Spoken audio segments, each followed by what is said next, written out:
Hey everybody, it's Wednesday evening. Welcome to All Things Crypto with me and Thymeless. Hope you guys are doing well. What's going on, Timeless? Can you hear me? I sure can. Did you get any rest?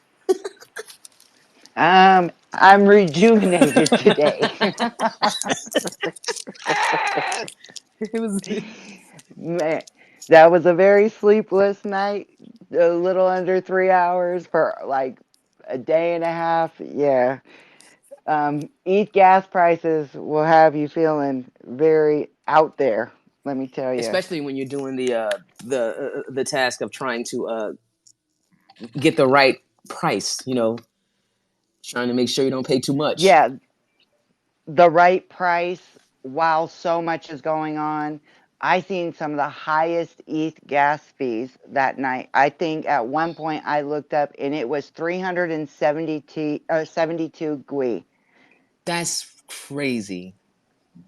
I mean, it stayed there only a couple minutes and I mean, it was coming down, but it was still high. It was still above 100 for quite some time. Um, and then after losing all that sleep, after losing all the sleep, I I fell asleep for a couple hours, got up, seeing that David Moss said he reshared the information about the migration and all he wrote was loading, and I said, "Oh shit, let me try again." And I tried it and I got the whole transaction to go through for I think it was like $47 it ended up being, and I was like, "Okay." So I just lost all this sleep, feeling real crazy today, and I was able to do it the next day. Yeah, I'm actually glad you were able to get your transaction to go through, but kind of sad that you had to stay up so many hours and be delirious the next day when it seems like all we had to do was freaking wait, you know? All I had to do was wait and then trying to be strategic and doing things the right way. And this is the one time I can say being strategic kind of bit me in the ass because I was thinking through it, talked to a couple people that I truly trusted, got a good little plan and formulation together. And then yeah, it just kind of broke apart. And that is not on any one side. It was part of it, I got tired. Second, like ETH gas price. I have a problem with paying a huge amount in ETH gas prices when I'm not making a lot right now in crypto. So I have my limits there. And yeah, so and then trying to and then I noticed that they had shut down making the nodes earlier than announcing that the migration was going in. So I was getting this weird gas air and I'm like, hold on, I definitely have enough for gas. And so yeah, it was a back and forth thing. Finally getting things figured out and getting it set. But yeah, it's been pretty interesting couple of days. And now I'm like playing double dutch with stronger, trying to get it the right way because I I was I was happy Strong was mooning, but I was like, yo, I mean, Stronger was mooning, but I was like, oh no, you need to bring it back down so other I can jump in there at the right time too. So yeah, it was a whole storybook from front to end, and I'm glad that that part is over. But it was definitely a learning lesson for me that sometimes you can overthink things and actually put yourself in a worse position by trying to be extremely strategic. Yeah, well, you're not the only one that was doing that because, like I was talking to a few people about the Medium article. Um, I think if they would have actually said that one to one doesn't include you actually manually swapping it on Uniswap, I think a lot of people probably wouldn't went through all that they went through to try to get some strong and then or it was a little confusing. I mean, just looking back at it, I'm like, oh, this was a little vague. I don't know if that was done on purpose or maybe he just figured, or whoever the author of the article was, maybe they figured that this would be understood. But yeah, Ah. No, I think that they knew they were being vague, and I do think that they did it on purpose. He did. David Moss has mentioned multiple times over and over, like me and you have talked about endlessly, is talking about the copycats, stop giving as many updates, quit doing as many of the AMAs, pretty much quit giving the announcements that we all were wanting. And I get the vagueness, but I think it also led to a lot of confusion.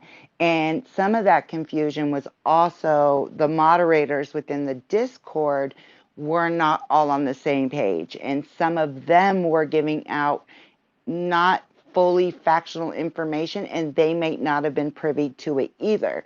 So, and one thing, I had to turn off notifications. I didn't leave the Discord channel, but I backed out of there, and I vowed to not return for a few days because that was a cesspool of toxicity, and people were just feeding off one another, and the clown emojis was going to everybody, and then that was raising tempers. Like, I was like, yo, I am not, I'm out of here. I'm out of here. That Discord has always been like that. That's why I don't go into the strong Discord unless I absolutely am bored or just want to, read some funny jokes. But the Telegram that they have is much more docile, if I'll say, because I actually go to the Telegram a lot when I want information. That Discord is just too. It's just a bunch of dudes in there acting like clowns. Actually, at the end of the day, just It is, and I not need to not join reading, that. not reading. Being silly, not answering questions that actually should be answered. Just yeah. So I wouldn't advise anybody to go in there, especially if you're looking for some answers. Going to their Telegram is much better. And that's what I'm going to do. I need to join the Telegram because my question was super simple. It's like I know what I read, I comprehend what I read. I don't over like I know reading comprehension very well. I read for fun, I read for work, and I read to research. So I know I have reading comprehension. And when I was getting that error, like when I sent you the screenshot, like, what is this? And then I just went in there, and my simple question was, is node creation shut down right now? Oh, what do you think? Yo, you watch your mouth. I asked a simple ass question. I don't know who you think you're talking to. So, yeah. Freaking idiots. Yeah. Anyway, let me refresh the room. I see we got some more people in here. Hey, everybody. We're just here chit chatting about strong and stronger. If you guys want to join in, just raise your hand or request to speak, and I'll put your mic on. I will say this, OB. I was paying attention to when I was in other Twitter spaces. People that haven't came up to the mic, they can't raise their hand. That's not an option. So they either have to request or we need to see when they wave. I did notice that in other Twitter spaces, they can only raise their hand officially when they're up on the mic. Oh, really? Yes, I was noticing that the other day, and that's why I had to request to speak in like three other Twitter spaces. And then I was looking, and it was that actually hand up emoji, the one that stays, is not there when you're down in the listening role. Yeah, you know what? But when you're in the listening, there's like, because when I was in CU's space. I didn't want to speak just yet, but there is like a little mic there. If you tap that, you can request to speak. I just think a lot of people they maybe they haven't updated their phone, maybe they haven't did this, but it is different. I don't know what if it's just because of what Twitter is doing, but there is like a little mic that you can tap when you're in space and you're a listener that you can tap and it'll let you speak. I did see that the other day. Yes, and I don't know what the difference is, and that's why I was like, and then I put two and two together. Is that why people just are incessantly just waving down in the down in the listener role? And I think that that's what it is because I think that they don't have the automatic hand up until you're up in the speaker position. All right, well, if some of you don't have that the option down there to request to speak, I guess just keep waving like a madman or madwoman, and I'll notice it because I am noticing that depending on what version you're in or whatever Twitter is doing, yeah, some people don't have the hand raise emoji option. Oh man, with the dog, what's up? Good evening, ladies and gentlemen. Good evening. Good evening. Um, with what you were saying, Oculus and Timeless, you're correct. Under the heart, if you're not speaking, you don't have the hand raised. But on the left hand side, where the microphone is, that's where you can request and then be granted by either Oculus, you were the one that granted me, and then or Thymus. But that's yeah, I guess whatever version it is. So, um, Oculus, I have a question to ask you in regards with Discord, if I could. Of course. You had uh, I was on with Deeks today, and somehow or another I have two different discords. Um, but the one discord, and I'm not that worried about the other discord, but the one discord, I think that I'm finally all the way in uh, on there, so I'll be able to go to the after party on Friday night or whenever it is the next talk that they have, if they have theirs on Friday nights. But I need to request a friendship on the one that I'm at. Do I? I mean, I'm not for sure how to do that. So, I'm trying to understand what you're asking me, honestly. Let me see. Um, I did see you in there, in their Discord, and I did notice that you accepted my friend's request. So is it that you're not sure if everything's a go, like you're in there? Is that what you're asking? well, I'm not on that Discord anymore. Why not? What happened? I that I don't know. But I I saw you in there. I saw you in there, I like maybe 2 or 3 days ago. I was, but Hmm. I'm in another one now.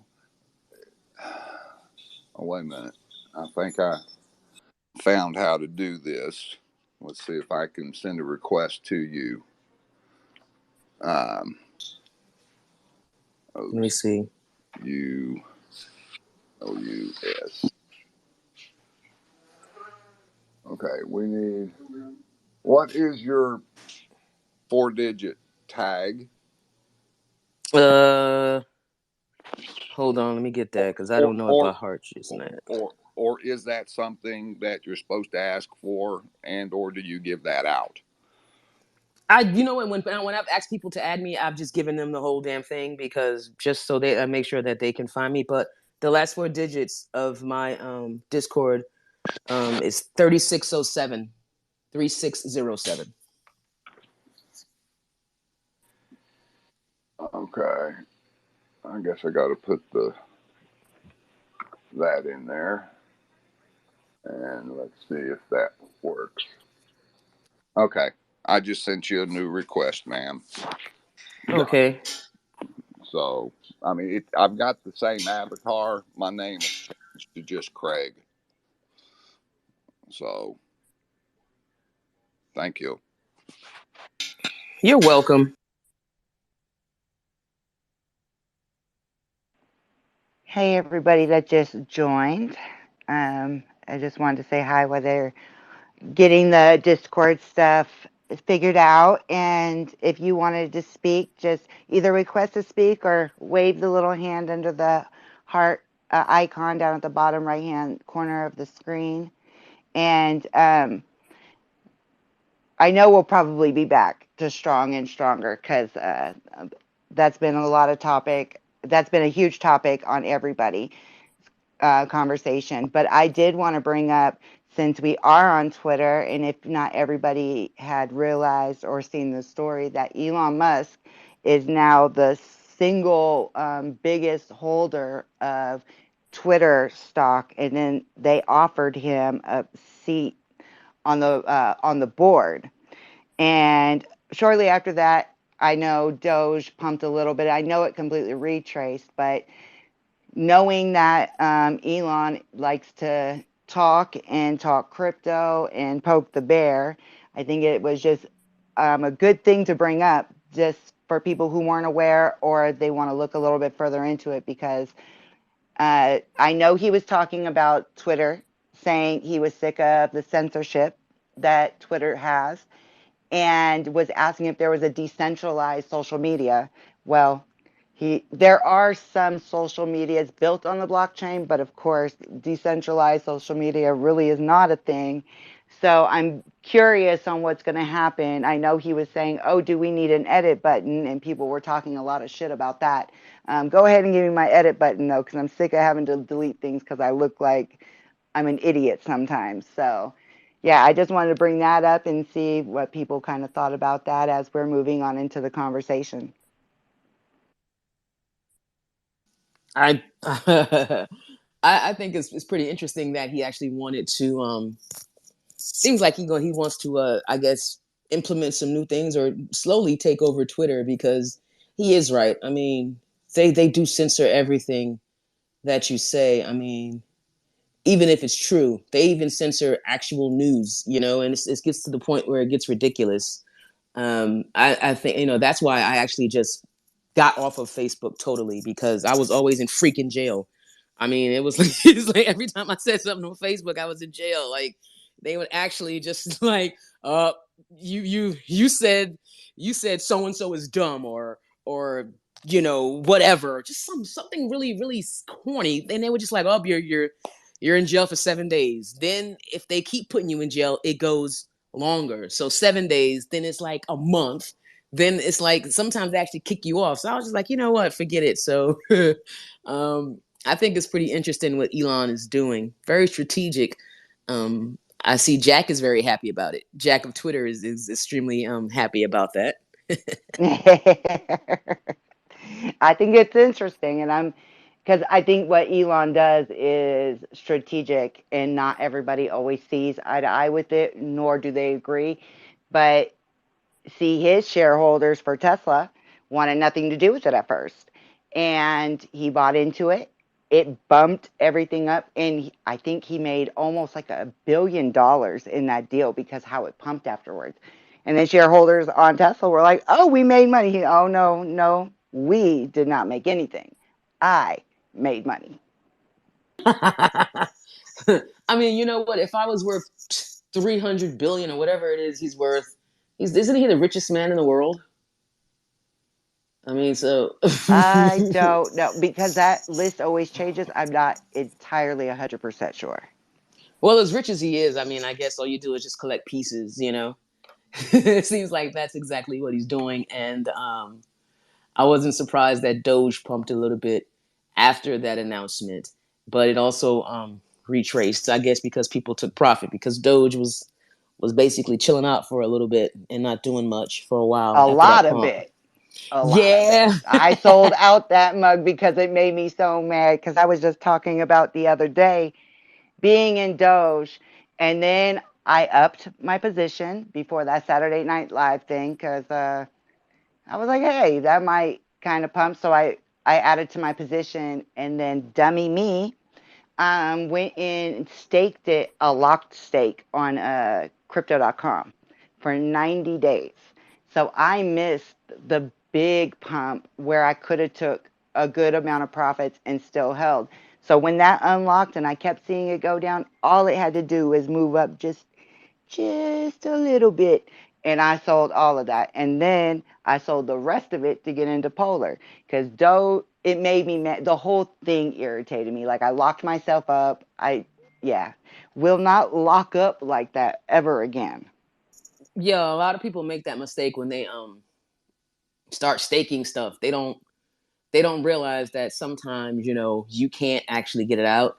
Um, and even if you do want to, stop staking and you want your coins back, sometimes it takes days or a month to get it back. I know with when you're staking Atom, it seems like no matter where you stake it, it's 21 days to get it back. So, that's why I actually stopped staking it because it pumped a little bit, and then I was trying to sell it, and I was like, oh yeah, I'm staking it, and then I unstaked it, and they were like, well, you get it in 21 days. I was like, really?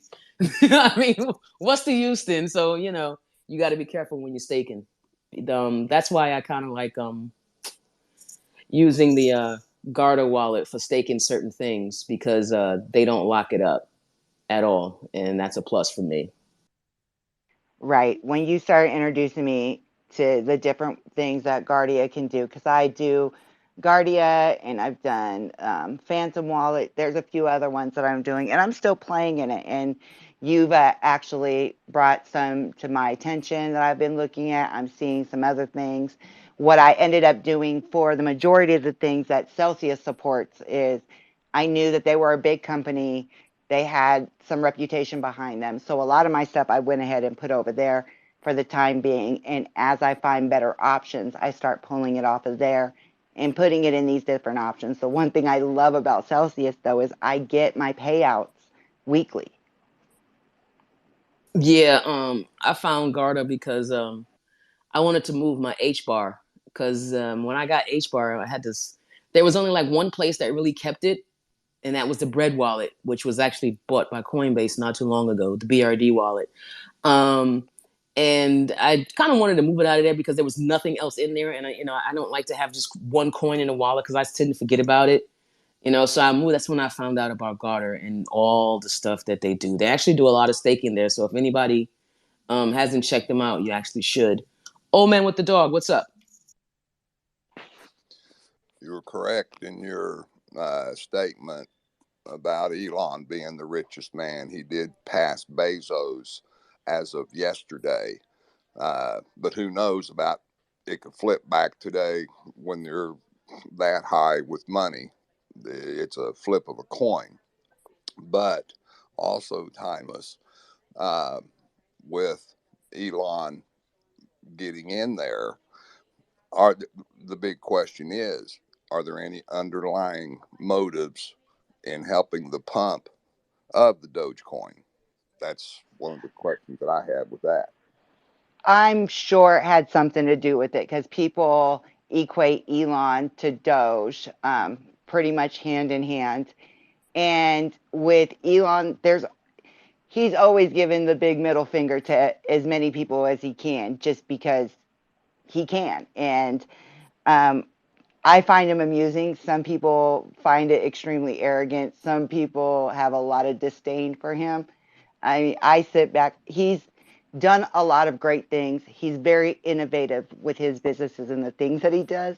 So I sit back and laugh. And most of the stuff he's talking about does not even pertain to the masses. But when you have somebody that keeps getting censored and wants to speak his mind, and sometimes it's not for the betterment, but I feel like we should be able to speak our mind. And if we are on our social media, I believe we should do that. So him being put in that position, I think will open a few doors of more conversations at the boardroom table. But there is a lot of speculation since he goes hand in hand with Doge that Doge may be integrated somehow into Twitter.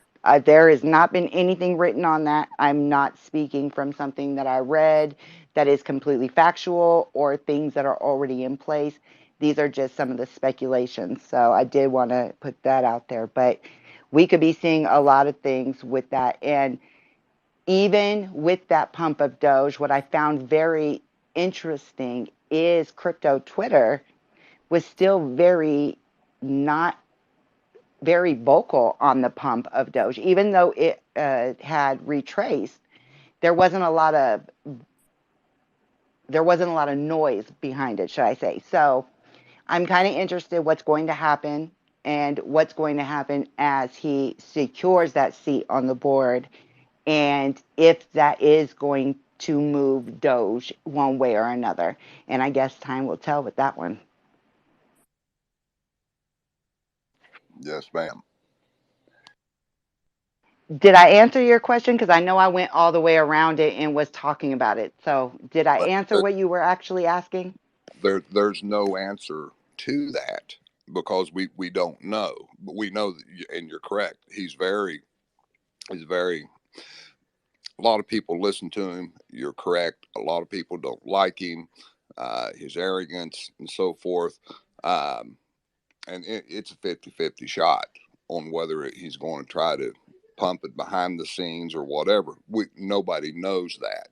But I'd say the chances are pretty good that it might happen. Not that it will, but maybe. And so, yeah, there's real no answer to that, man. I Right. And especially if there's some integrations, because I don't know if you guys know that when I think it's when you hit a certain amount of followers or whatever you have to do, there are some followers, well, some influencers that on the top of their profile, there is like a dollar bill sign, and there's ways that you can tip or create a paid space on Twitter. So I think that there's some movability with that also. And then I believe Twitter may try to move into a direction that has some more monetary value to it, because today I was reading an article how Facebook, quote unquote, Meta, has decided to end their quest to create the Diem coin, which was supposed to be a stable coin.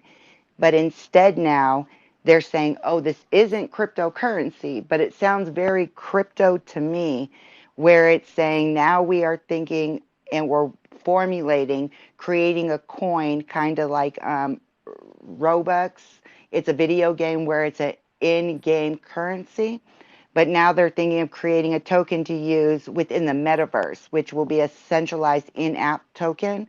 And they've been joking about calling it Zuck Bucks, which it will be like a social reputation and creator token. So I think as crypto is becoming more known, the more masses are at least knowing about it, there are more and more investors coming in. I think now what we're going to start seeing is these social medias trying to play in it and seeing what they could get away with without classifying it crypto yet as a stepping stone, as getting into the crypto game within the social platforms. That is interesting. I don't trust Facebook though, so I'm really just watching that behind the scenes and stuff like that. I don't trust Mark Zuckerberg. I was a huge Facebook is trash. yeah, yes, I And was huge on Facebook. Every now once in a while, I jump over there. I now normally use it for business. Most of my family is over there, and they can stay over there. I'll give them little updates. They can stay over there. They don't need to come onto Twitter. So I've definitely made a line in the sand, and Facebook has its uses, but I don't like how invasive they are with information and your personal information. So, and I know Twitter still kind of does that, but it's not as invasive as Facebook as a social platform. Yeah, Facebook actually ruined Instagram because I remember when Instagram first came out, it was actually wonderful. And they actually ruined that. That's why I'm not even on Instagram anymore. It's like I feel like everything Zuckerberg touches, he turns it to, poop. That's just my personal opinion of him because they are too invasive. I mean, just let people go on there and have fun. But also to a lot of people, kind of want some of these social media spaces like that because some people do take the internet too seriously. Some people will actually go out here and harm themselves, if somebody leaves a bad comment on something. So I guess it's like a catch-22 with that. But I also noticed that Janet Yellen is going to be speaking in DC tomorrow about cryptocurrency. I hope that her speech or whatever she's going to talk about is going to be helpful or beneficial to us because as of late, just like I said last week, she started talking more favorably about it instead of being such a harsh critic. Just like the J.P. Morgan and Chase CEO, he also is starting to come around because I know he was he's a very, very harsh critic on Bitcoin. So um, let's just see. It seems like banks, regulators, and lawmakers are realizing that it's not going anywhere and that it's getting more and more exposure, and that more people are using it as a means of investing. It's easy to get into. You know, nobody's going to ask you for your for all this personal information. You don't have to have a lots of money in the bank to invest in it like you do with certain stocks and commodities. So a lot of people are able to get into crypto. So I guess they're actually looking at it more seriously now instead of just being negative towards it. I'm afraid that that's just going to have a terrible repercussion to it, especially some of the names that are coming up about, let's talk about crypto. To me, I think that that's code of, okay, we're going to get in here and let us do our regulation and try to start trying to change it more like the stock market. And oh man, I truly don't want that. I'm going to keep an open mind, see what she has to say, and some of these other people, but their track record to me and their history teach or tell me a little bit more than now they're trying to change face and like, oh, let's just da da da. Okay, we might need some new faces because I don't trust not near one of y'all. They actually have no choice because these banks, Goldman Sachs, JP Morgan, all these BlackRock, all these banks actually donate to their funds when they want to run again. So they're going to have to play nice with these people because now they're starting to invest in it. So they are going to have to be careful what they say because let's just be honest here. Banks contribute to you know their political interests, and they always have and they always will. So I mean, maybe she'll say something constructive and not something as I said today, detrimental, because they still don't understand it. So that's why this regulation stuff is real funny to me because I still don't think they know what they're regulating or what they're trying to regulate. Right. And the biggest issue is like another story that came out. I believe it was today, but we all know I didn't get much sleep the other day, so some of those days ran in together. But Um, it was either yesterday or today. I was reading a former Block employee, which is formerly known as Square, had left the company and had stole 8.2 million names, Cash App account numbers, and investment brokerage. And the Block had realized that this has happened back in December, and they quote unquote just figured it out. Normally, these companies have like 4 business days to file with the SEC, and it's been 4 months. And so they stole all the Cash App investment reports containing names, numbers, and so now we're going to have to see what happens with that because that's a lot of information being taken. They told the SEC in their what was that called? It was like the breach regulatory SEC report filing. They said that they have seen where the compromise had happened, seen that these were downloaded and taken out of their system. And you don't just do that without ill intentions. And that's 8.2 million names. So if any one of you or the people that you know decided to try to invest in crypto, um, through Cash App, you might want to keep a very close eye on that story, keep a very close eye on your identity and everything inner working with that because that's a huge compromise. So these are also now giving the SEC even more ammo with trying to make these regulations. So it definitely is a catch 22 and it's something to keep a very close eye on in my personal opinion. Oh, I didn't even know that, but I guess I wouldn't be worried because I would never buy Bitcoin from Cash App. But there's a lot of Me people. neither. But I had family that said, oh, I'm just going to try. I put an allocation of my paycheck onto Cash App to send to family, this, that, or whatever. I can try to get my hands into the scene and try to do Bitcoin and stuff off there. I warned them against it, but there's a lot of people that find it that easy. And I was like, that's just like Robinhood. You buy it on there. What wallet can you put it in? I don't even believe you can take it off their system. So essentially, you're paying them for a piece of crypto or your Bitcoin that you can't even access. So, yeah, it's not for me, but it's a huge, at least 8.2 million people are doing it. Oh no. Well, hopefully everything with that will be okay. I'm glad they alerted the SEC, but I don't know. That sounds a little sketchy. Sketchy, sketchy, Extremely, sketchy. extremely. Did anybody let me see. Did anybody what did you guys think about the strong block launch of Stronger yesterday? Um Considering a few things, I think it went very smooth. There weren't many people that were confused about uh having to do anything because you really didn't have to do much. All you had to do was leave it there and they actually did the rest for you. Unlike, some projects who do something of this magnitude, there's a few steps that you have to take. But I thought that part of it was very smooth. What did you guys think? Right. I do think that was probably one of the smoothest migrations I've ever seen personally because that was very seamless. There was no hiccups. It wasn't, oh, this is going, oh, this is happening.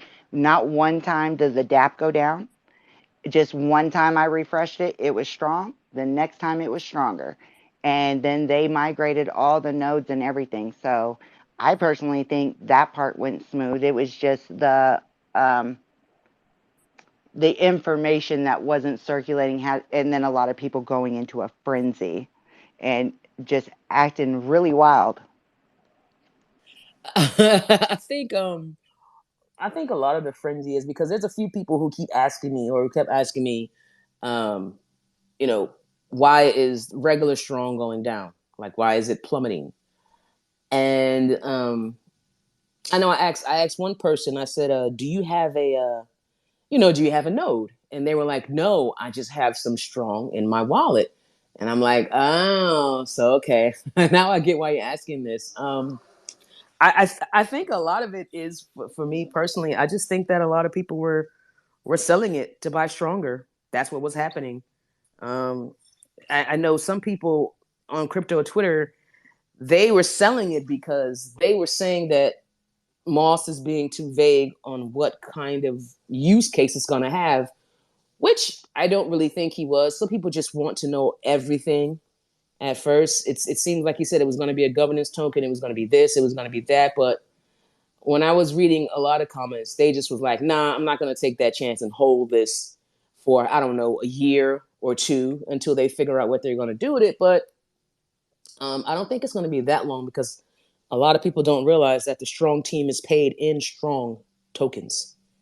So I don't see it just sitting around for a long time. I just think people were just became impatient, with it. Mission, what's up? You got your hand up. Hey, what's up, everyone? Hey, how you What's that doing? mission? I'm good. Um, yeah, with the strong migration, I do think it was a smooth migration. There were some misunderstandings on per se the strong token itself, which confused a lot of us. It even confused me. I did, however, uh, from my understanding, thought that if you held strong in your wallet, that would transfer over if you wanted to transfer over to stronger one for one. That didn't happen. So it kind of got a lot of people that I know up in arms, like, hey, that shouldn't have been put out there like that because it didn't work. But at the end of the day, I'm not trying to sell my strong anyway. I'm holding it for a specific reason. So the price right now doesn't really matter to me. So I wasn't looking to sell, but a lot of people wanted to hold it just in case stronger came out lower and strong was at a certain point, then they can swap it. But that the reverse happened. Stronger came out a lot higher than strong was at the time.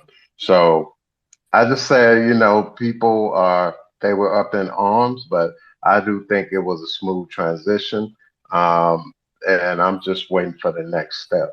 So my hats off to the strong team and David Moss. They've been doing a good job in my eyes. So I love the project. Yeah, I think that was the biggest thing with that was it was said that we could, when I go back and look, it maybe not have been written out exactly the way, but a lot of us had the belief that it would be a one-to-one manual swap. And then when it happened, they said, oh no, it's a one-to-one manual swap on the DAP, and now you got to swap. And so when I went to go swap to start the node, it was like 1.3 strong to get a stronger. And I was like, oh man. And then it was just rising and rising. And that was the part, like, and just trying to get in there was, I think, the part that a lot of people were having an issue with, because a lot people who weren't prepared for that, so people that had more nodes or are invested in ETH were right there ready and being able to do it. Some people who aren't truly invested in ETH hold it for just gas. And then when we're trying to go over there, that thing was raising so fast that it was creating um, not confusion, but some people were just getting really anxious and was like, oh, I'm going to miss everything. But then we started seeing, at first, I don't think people knew that they could sell. But then they started figuring out they could sell. So they were kind of arbitraging the stronger price too. But all in all, I'm right there with you, Mission, because the team did an amazing job with the migration, and I appreciate you for talking to me that night too, because I there's only a couple people that I'll speak to about Strong to get a perspective about, because not many people think logically, or not logically but strategically when it comes to some of these projects. So I appreciate the people that are around that have a strategic thought process that I can bounce ideas off of. So I appreciate you. Yeah. Well, thank you. Anytime I'm here, I got into Strong earlier, um, back in the day. So I've been here for a while, almost a whole 16 months that the project been around. So Ooh, this is great. yeah, yeah. So I love the project. It's the first of its kind. So it's been a good ride uh being involved in the project. So it's been good. So let's ride this ride and see where it goes from here. But I can't wait for the next uh feature because they did post some in Discord saying that they were working on a new feature that would be available to us soon. So I'm hoping that's a staking pool for Stronger, a different staking pool for Stronger that's coming up, or some that we haven't had. But um, and another thing I just want to say, like a lot of people are worried about the information that's being put out there, which is kind of nerve-wracking for those of us who understands why David is not putting all the information out there. It's been at least 400 different node projects that have piggybacked off of Strong since they came, since the invention of what Strong does. So them not putting information out there is kind of like a good thing from my perspective, because when Strong was first introduced and first came about, 16,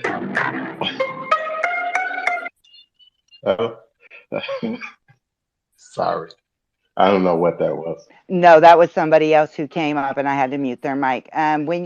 Just to interrupt, when you come up here, please keep I will take you out of the speaker position, is what I will do. So That keep your jackass is mic, gone. The jackass yeah, is gone. So go ahead, okay. Mission. Go ahead, Mission, my bad. So I think like when all these copycats came around, because back when Strong first came out, it was no information. Like everyone that invested in the heyday of this was just sitting around waiting, like what's going on. We was all on the edge too, and initially I thought it may have been a rug pull. That's just we didn't know. So when David started coming out with the AMAs, in my mind from that day, I was like, oh man, maybe they're giving up too much to please people. And then Ring came along, and that was just it. When Ring first started, I knew off top that was kind of like a rug pull. Just listening to the AMA that they did, and it just caused this wave of new node projects that has been taking profits from Strong, dumping into these other projects, which was all rug pulls. November of last year was just epic for just rubbers.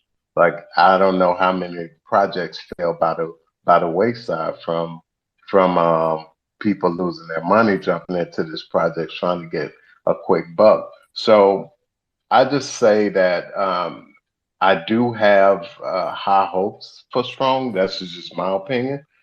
Because of David being where he came from and where he's at now, and just knowing Roger Ver, who's a heavy investor in Strong as well. So I think that the project is going to be here for the long haul. I don't see it going nowhere. It's the OG of this space. So you know, that's my 2 cents. Yeah, you know what, and I agree with you because a lot of people have no idea what David Moss has done or who he is, and this is just not his first, his first ride at the rodeo. He's been doing this for a while. He's been doing things of this sort for a while, and that's why sometimes when I look at some of the FUD people put out here, I'm like, oh, you really don't know what this is, or you just threw some money at it, and you still don't even know what you've invested in. You're right. It is the first of its kind. Like I was saying last week, I was listening to this other space, and they were like, people don't realize this is kind of like still in beta. It's only like not. It's not even 2 years old yet. So, of course, people have been making money because people got in early.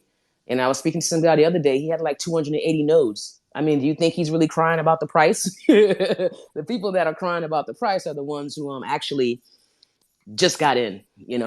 But that's what it is. What's up, Kim?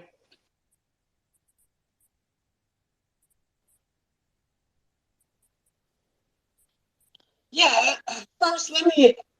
Hello? Oh, yeah. First, let me say when you guys put me as a speaker, I don't know what happens, but then the volume just goes down substantially. I It's how Twitter Space is working out. I notice that when I'm listening into a Twitter Space and then I come up to the speaker position, it's just something within their platform of how it is.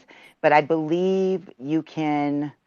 Um, no, you can't. I thought you could do an automatic volume on here, but yeah, it does go down when you come up to the speaker position.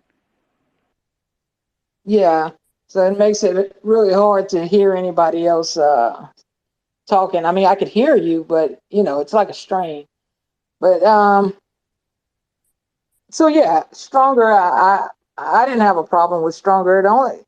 It seemed like a lot of people followed some of the whales, and the whales were telling a lot of people that the strong token, would be worth more. So a lot of them put those strong in their wallet, holding 500, 1,000 strongs in their wallet, and they're upset. But for me, I had just made another node, so I didn't have but two tokens, and my gas fee, if I wanted to claim those, was $300. So I said, well, whatever. And so I was just happy when I looked up and it said the same amount of stronger. It's like, okay, well, there we go. So yeah, I think we didn't have to do any approve this and whatever. So I'm like that's the smoothest I've ever had, because everything else is approve and you're gonna pay for that approval, you know. But yeah, I didn't have a problem with it at all, how it's going. Yeah, And they did an amazing job. yeah, I feel sorry for people like Mission if you wound up because your value dropped substantially. for the strong in your wallet.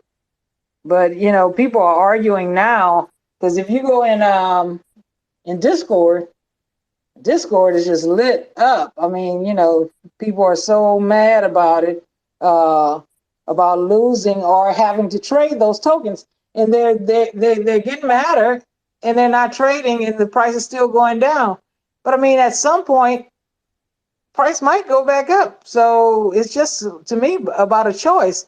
And I could see David Moss not wanting uh, everybody got a little bit upset because at first he was saying that there would be an airdrop, but I can understand him not wanting an airdrop because the only persons that really benefited was the ones with 200, 300 nodes, and they were going to take the price down on Stronger with that airdrop. So I think he did good to think about it and back out.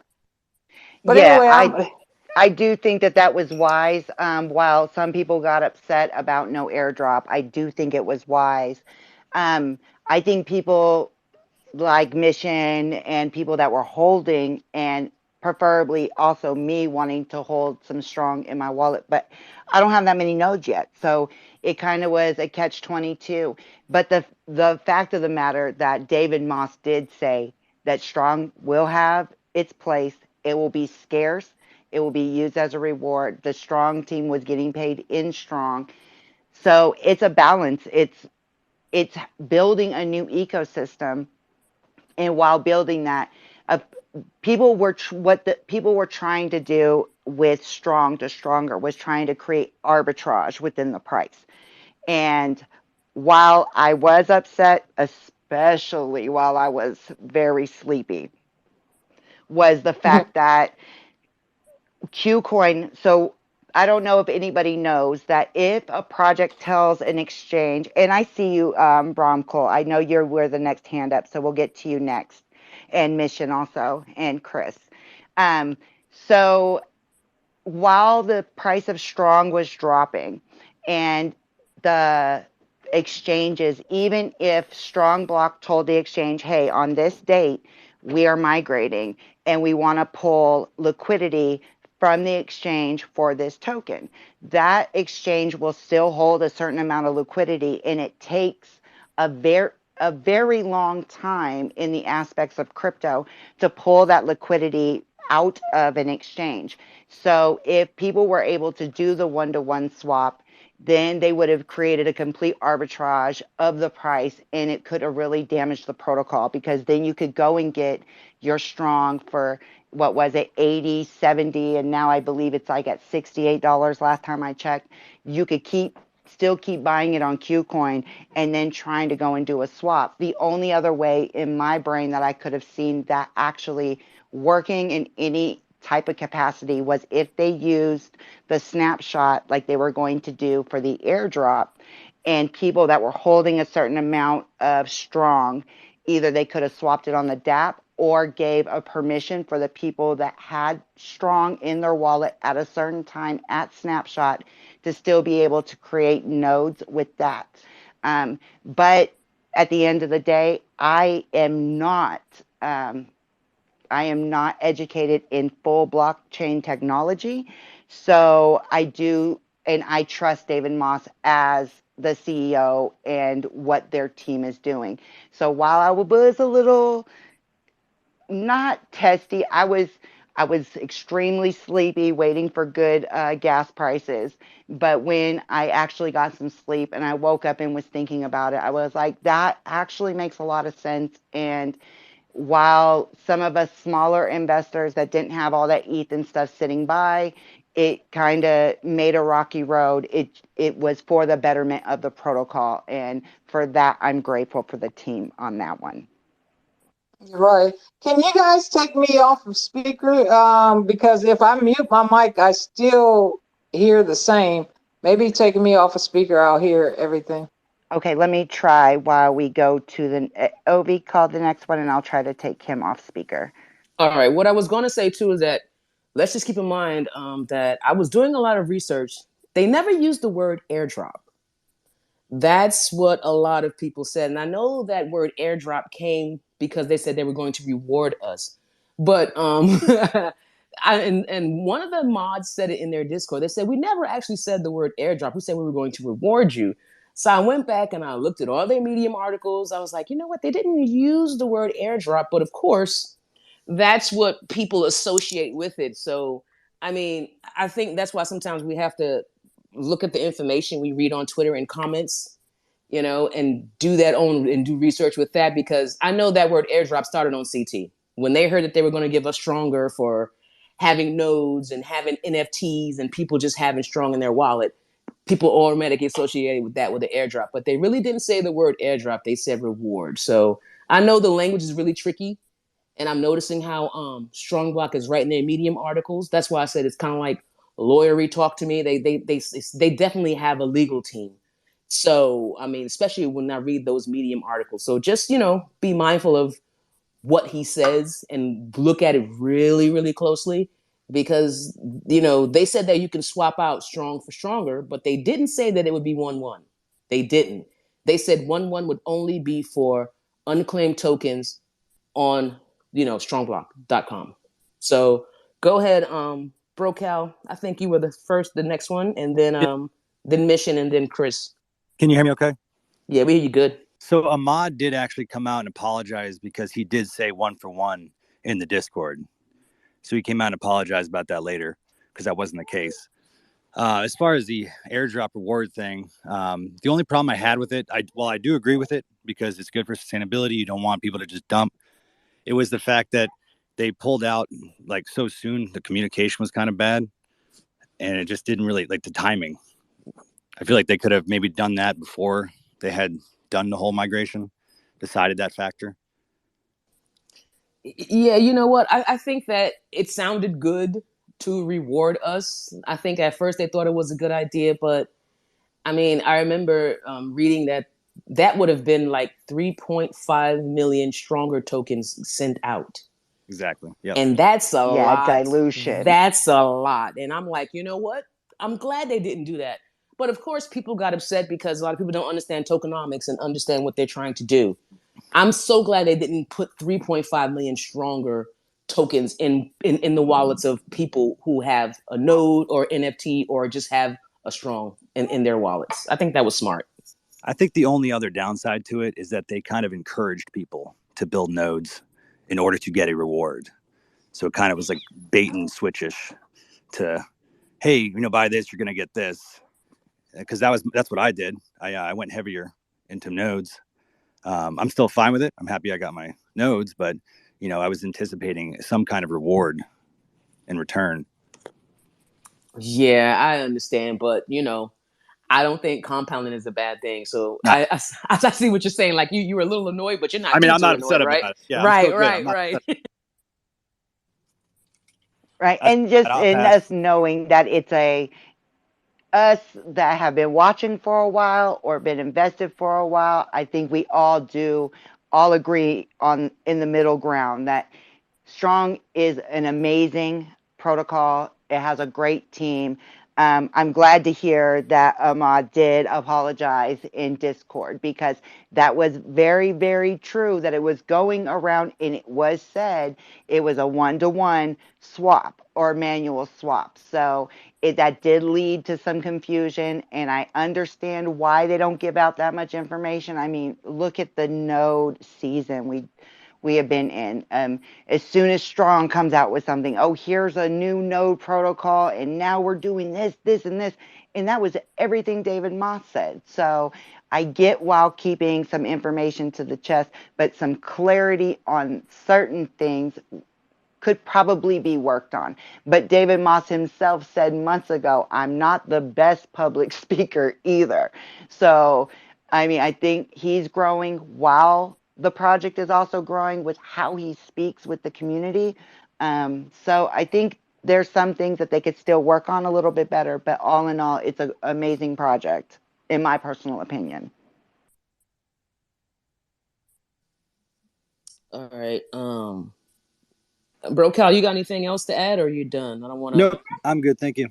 No problem. Thank you for giving us your input. Mission, and then we're going to go to Chris. Yeah, I just wanted to say a couple of things, and that'll be it. Strong has made it so a lot of people can retire early, and yeah, I hear a lot of people bashing on the back end of what David has created, and the things that they're saying is just it's really annoying because if you can do something better, this is what I always tell everyone: if you can do it better, don't complain about it, or don't invest your money. If you feel like you can do something better than the team that created this thing that you invested in, then you go create it as a competitor and see who lasts the longest. And it's a lot of people just bash strong or just get so upset with what's going on. But if you really sit back and look at what David and the team has really created for a lot of us is a way to be financially stable.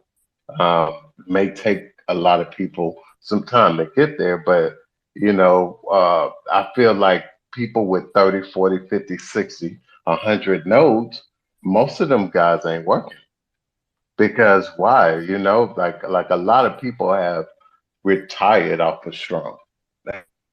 That's just my two cents, the flip side of the coin. I love David Moss and team. I think David is a very genuine guy for what he done and created for the world. And I'm just looking forward to the next 10, 15, 20 years and see how far this thing goes. So I just want all us to enjoy the ride, strap up. Thanks. Absolutely. I completely agree with that sentiment also. Chris, what do you have for us tonight? Oh, hold on. There we go. Sorry, I don't know why the mic wasn't working. How's everyone doing? Glad to be on the space. I know you mentioned it would be on Wednesday, so I figured I'd join in, listen in, get a vibe from everybody. We appreciate it. Welcome to All Things Crypto with me and Oculus. What's up, Chris?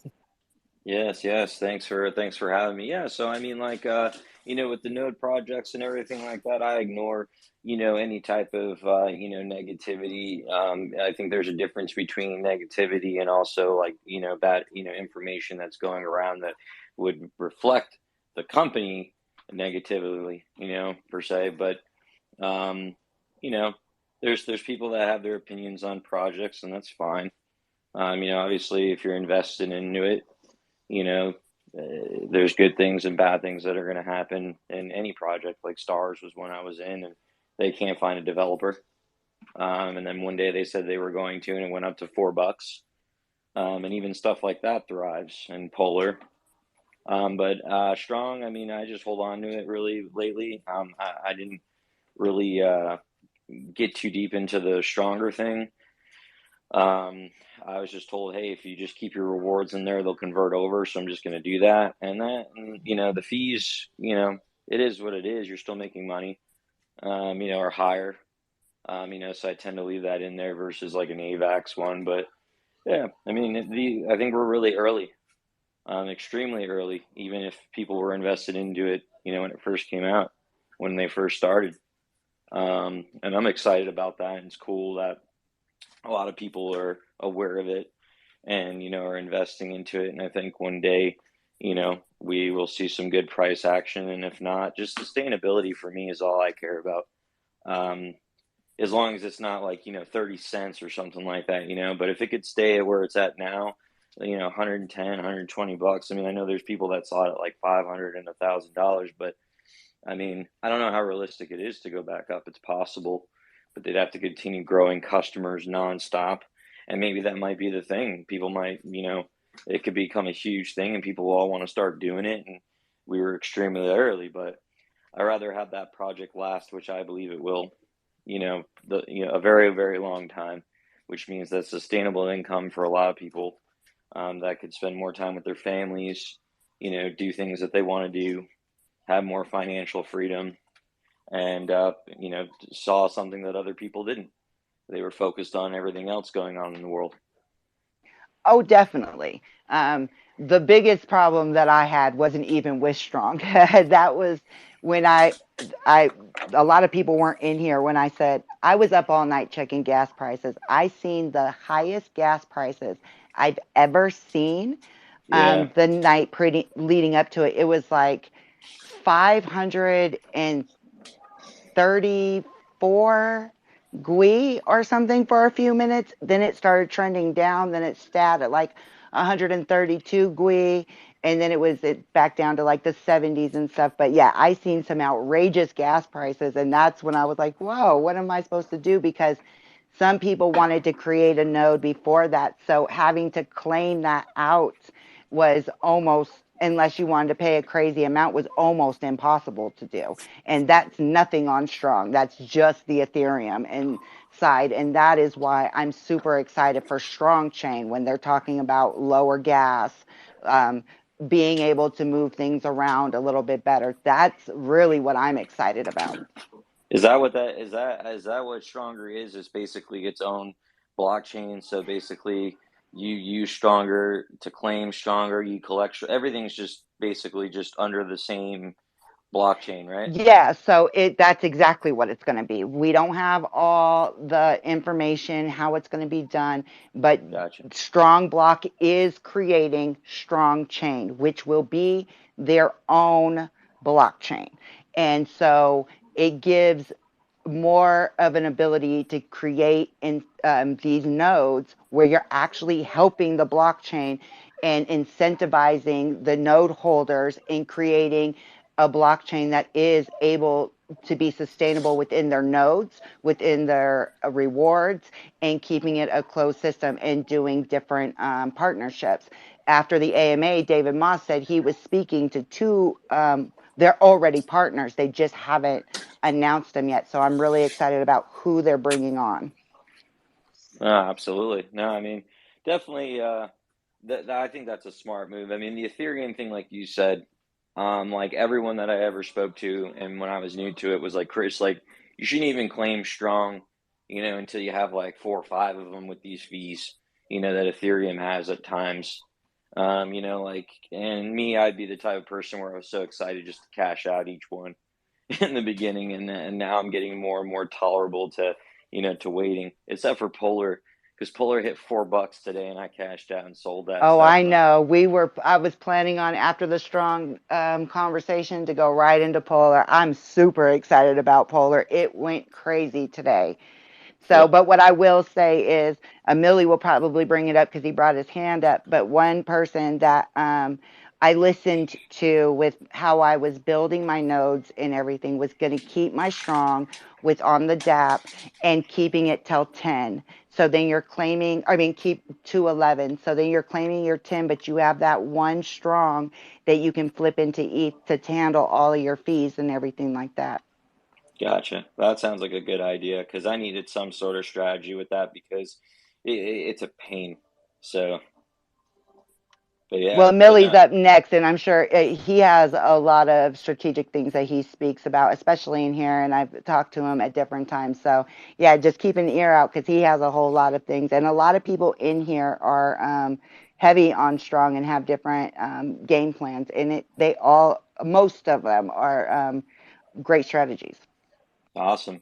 No, thanks for all that. Yeah, I'll let the next person go, and then when we circle around to Polar, I'd like to talk about that. Most definitely. All right, Amelia, I see you. Hey, hey, how y'all doing? Good. How are you? What's up? What's I'm up? good. I'm good. I can't complain. I was just piggybacking off of the strong conversation and with the stronger. And I was telling Oculus yesterday that stronger pretty much is a correction of David Morse's fuck up from the beginning with strong. Because if you know the history with strong, he created 10 million tokens, but then he burnt 94% of them. And when he created the tokens, I don't even think he was able to buy nodes at the time. So nodes wasn't even really kind of in the forecast from the very beginning. I'm assuming. So what happened was he burnt the 94%, which left 500 and whatever tokens left or whatever circulating, and then he offered the node, the NAS, nodes as a service or whatever, and people started noding up, and it just took off, and the sustainability was becoming a problem because nobody foreshadowed it going from when I got in, which was last September, it was 80,000 nodes created. Today we're at what, 463,000 right now. So with that 500k supply of tokens, of course they're going to run out. It's unsustainable. So with Stronger, he minted 10 million this time around, and he put into circulation the same amount of Stronger that Strong is the amount of Strong that's circulating. That's the amount he released of Stronger circulating right now. So pretty much he has in a bank at this point another what, 9 million and change, a 9.5 or 9.4 million and change sitting in reserves, so this way they can keep rewarding. So if you look at it like this, with Strong, if he didn't do that, we eventually they wouldn't be able to pay out rewards. But Strong has been maintaining for what, over 12 months now, paying out rewards. So you figure with a 10 million supply of Stronger, even if the coin is $50, $200, whatever it goes to, he doesn't have to cut rewards, and this can pretty much go on for at least probably between 5 to maybe 10 years. And that's not even bringing in the utility into it yet, which Strong Chain is the utility, and all of the other things they have coming. So I forgot the gentleman's name, but he said we're super early, and we are super early. I think this is going to be around for years to come. And price, I'm not really concerned with price. People are panicking or whatever, but you got to remember, if you have 50 nodes and the price is $50, you're still bringing in thousands of dollars a month. You know what I'm saying? And not everybody quit their job. There are people who I have a great job, and I make great money already. So this is just a supplement. Of course I'll be able to retire earlier, but this is just a supplement. So, you got to look at a lot of people got to look at the big picture and just compounding is the key. Get to 25 nodes, 50 nodes, and then you could just take your foot off the gas and just chill. You know what I'm saying? So it's, you just got to be strategic with it. And I think, like I said, it's going to be around for a long time, and because you remember, if the price of Stronger drops, let's say it goes to $50, you don't think people are going to be running to buy those tokens just so they could create nodes? So actually the cheaper the price of Stronger goes, the more people are going to buy into it. So it's really not going to go too low, because the buy pressure is gonna balance out with the sell pressure, because I'm waiting. Let it go under $100. The second Stronger goes under $100, I'm buying. I'm trying to buy 10 or 20 of them off rip.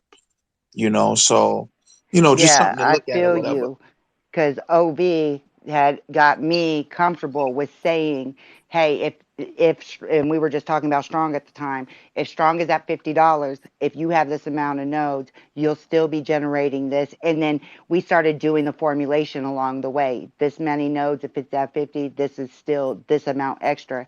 So I definitely have had that conversation with OV.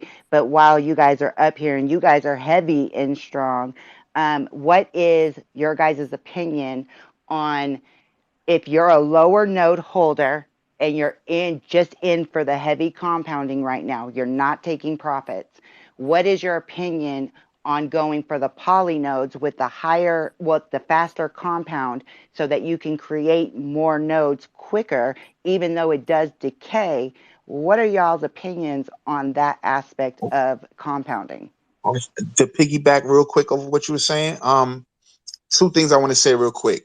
The Polygon, yes, you're gaining those faster, but I per se, I haven't made not one Polygon node yet, and because it's written in stone that the Polygon is going to taper.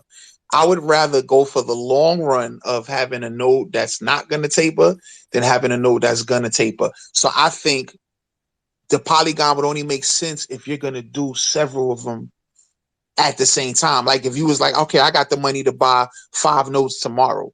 Okay, go for the Polygon, because if you those 5 nodes you create tomorrow is going to get you faster to 10.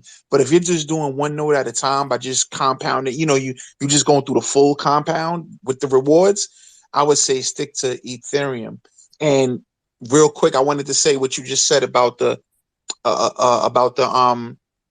what you're making and stuff like that. I sent this post to Oculus earlier today. Somebody posted on Twitter, and it says 100,000 a year is 8,333 a month, and that's $273, 273.97 a day, which breaks down to $11.40 an hour to make 100 grand as side money. I did the math. If you have 26 strong nodes and the price stays between $100 and $118, that's your 100,000 right there for the year that you can make going forward. 26 nodes is not so far-fetched to get to, and it really won't take you long depending on how you start. You know how many you start with or whatever. So it's achievable. It's very achievable. Very achievable for some great money. You know what I'm saying? But I just found that interesting because I was like, let me do the math on that real quick. All you need is 26 nodes. That's it. To be able to make $100,000 as side money without you doing anything. Yep. And that's why a lot of people keep asking about price and worried about price. I'm like, the only people that aren't usually the only people who are worried about the price are the ones who aren't in it, which is funny to me. Like, you're not even in this. Why do you keep asking me about the price? Do you have a no? No. Do you have any strong? No. So why the hell are you so fascinated with the price? I don't know if it's a little jealousy. I don't know if it's you want it to fail. But I kind of stopped answering those questions. I ignore those questions because it seems like you're fishing for, to be negative about the project. Um, uh, Bowser, we got you, and then Mission. We're gonna go to Mission. Go ahead, Bowser. Hey, yeah, I did start one Polygon node, my most recent one actually, just to test it out. I mean, obviously they did tell us that the compounding, or rather the rewards, will be a little bit higher on the front end. So I just wanted to obviously test it out and see what's going on. And I mean, I think in the time that it took for me to earn, like, I want to say like one. I think I earned like point 0.3 from Polygon over the course of like 10, 11 to 12 days or something like that. Point 0.3 more strong from Polygon versus compared to like an Ethereum node. So like I think I haven't really looked at the full dynamics of how the decay model is going to work along, like in the long run or whatever. But if people are trying to compound quicker, obviously Polygon, I think at the front end is the way to go. But I do agree. I mean, pretty much all of my nodes are Ethereum, and I haven't really dove too much into the Polygon one, but I might look into it a little bit more. But yeah, anybody else's opinion is cool. I started actually a Polygon node, and it actually knocked off days for my getting my 10 with just going with the Ethereum. So that was a little strategy I decided to do. I was like, let me test this out, and yeah, I'm not upset about doing that because I'm trying to compound quicker. I only started out with one node. Some people's bought 4 or 5. I didn't have that kind of money, so I'm starting with one little node. So of course I want to compound quicker, and I will say that if you're like at 2 or 3 or 4, maybe, I would get a Polygon because you do accrue stronger, faster with that. And the way they break it up, it's like, because I have ETH and Poly, so it's like you can see how much ETH you're, stronger you're accruing with the ETH node, and then they have the Polygon section separated. So I'm not upset about it, actually, and I'm still trying to figure out if my next one is going to be a Polygon node because I am getting stronger now, and I was getting strong faster with those. So it's not necessarily a horrible idea, actually. One thing that I was going to start doing was probably like every other one. I was just going to do one Ethereum, then one Polygon, one Ethereum, one Polygon. and kind of keep going from that. I think that the safest bet, but I do like the fact that Polygon compounds a lot quicker for sure. Yeah, would you? Yeah, would you stop at a certain limit though? Like you said, you're gonna do like one ETH, one poly, one ETH, one poly. You know, Um, would you do like maybe? Would you do you have a limit where you would stop doing poly? Like, okay, I'm after 10 poly, I'm good. I'm good. Or are you just I gonna mean, keep doing that? I haven't really considered that. I think maybe, since I'm going to do every other one, I think it'll be maybe I'll leave it at five, just to see how it goes. And I mean, like we're saying, over the long run, the decay is going to start kicking in, and then it's going to be less valuable. So I don't want to put too much into it and put more into the Ethereum. I got a couple of them already, but um, we'll see. I don't know. I think Ethereum is the safe bet in the long run. So. Yeah, I feel you. I was just only doing this to compound quicker, but I'm gonna stop at a certain limit too when it comes to the Polygon nodes and just keep it up because we don't. I don't know about the other the other ones that's coming out. Phantom is gonna be coming out soon, and they keep talking about these other protocols that they have that already are a go. So we shall see. And they But haven't mentioned Yeah, an ETH cap, right? what'd you Sorry. say? They haven't mentioned an ETH cap, like the amount of ETH nodes that Strong is. That like they haven't mentioned any kind of a cap on that either, right? So I know it's a they big. didn't put a number on it, but they said it will be coming at some point in time. Oh, And okay. for me, I was only planning on if I were to use that strategy, I was probably going to only do up until so many because I got in so late and I'm not concerned about the daily income right now. I'm concerned mostly about the compounding and I want the ETH, then what will be the strong chain's own native nodes first and foremost. But I just wanted to try to use it as a tool personally. And I seen Mission's hand was up, then it was Chris, and Kelly came requested to speak, and so we'll go in that order. Oh yeah, I just want to mention. I think everyone kind of got the Polygon thing down. Yeah, because I when Polygon first came in the DK model, which it was introduced, they allowed, I guess, the people with who had purchased NFTs or had NFTs to kind of get on, and a lot of the DK model has already. In the beginning, when you first create Polygon, yeah, they pretty fairly decent. Um, but I think now looking back, in the beginning, it's worth it, but I wouldn't do it now. I would just create ETH nodes. Right. And that was kind of what I Yeah. was getting at with the questions. Is like we all know I just was able to finally get my first one. What I think it's now been almost, it hasn't even been 2 months yet. So, as a strategic measure of trying to boost it, compound just to get it to a certain level, would and discussing with people who are in and who are further ahead, like what their thoughts were on the poly nodes. Yeah, because in the if it depends on how many you have. So say for instance you create 10 up front. If you could do that, I'm not trying to say everyone can create 10 nodes.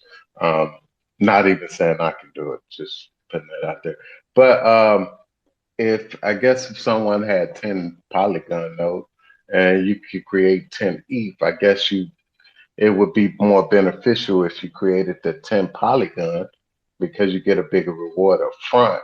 And then on the backside, you could supplement your Ethereum node off of a lot faster because the Polygon reward system is a lot heavier in the beginning than Ethereum. So I did see a difference there in the beginning, but now it then started to taper off. So um, I don't know if it's beneficial for me.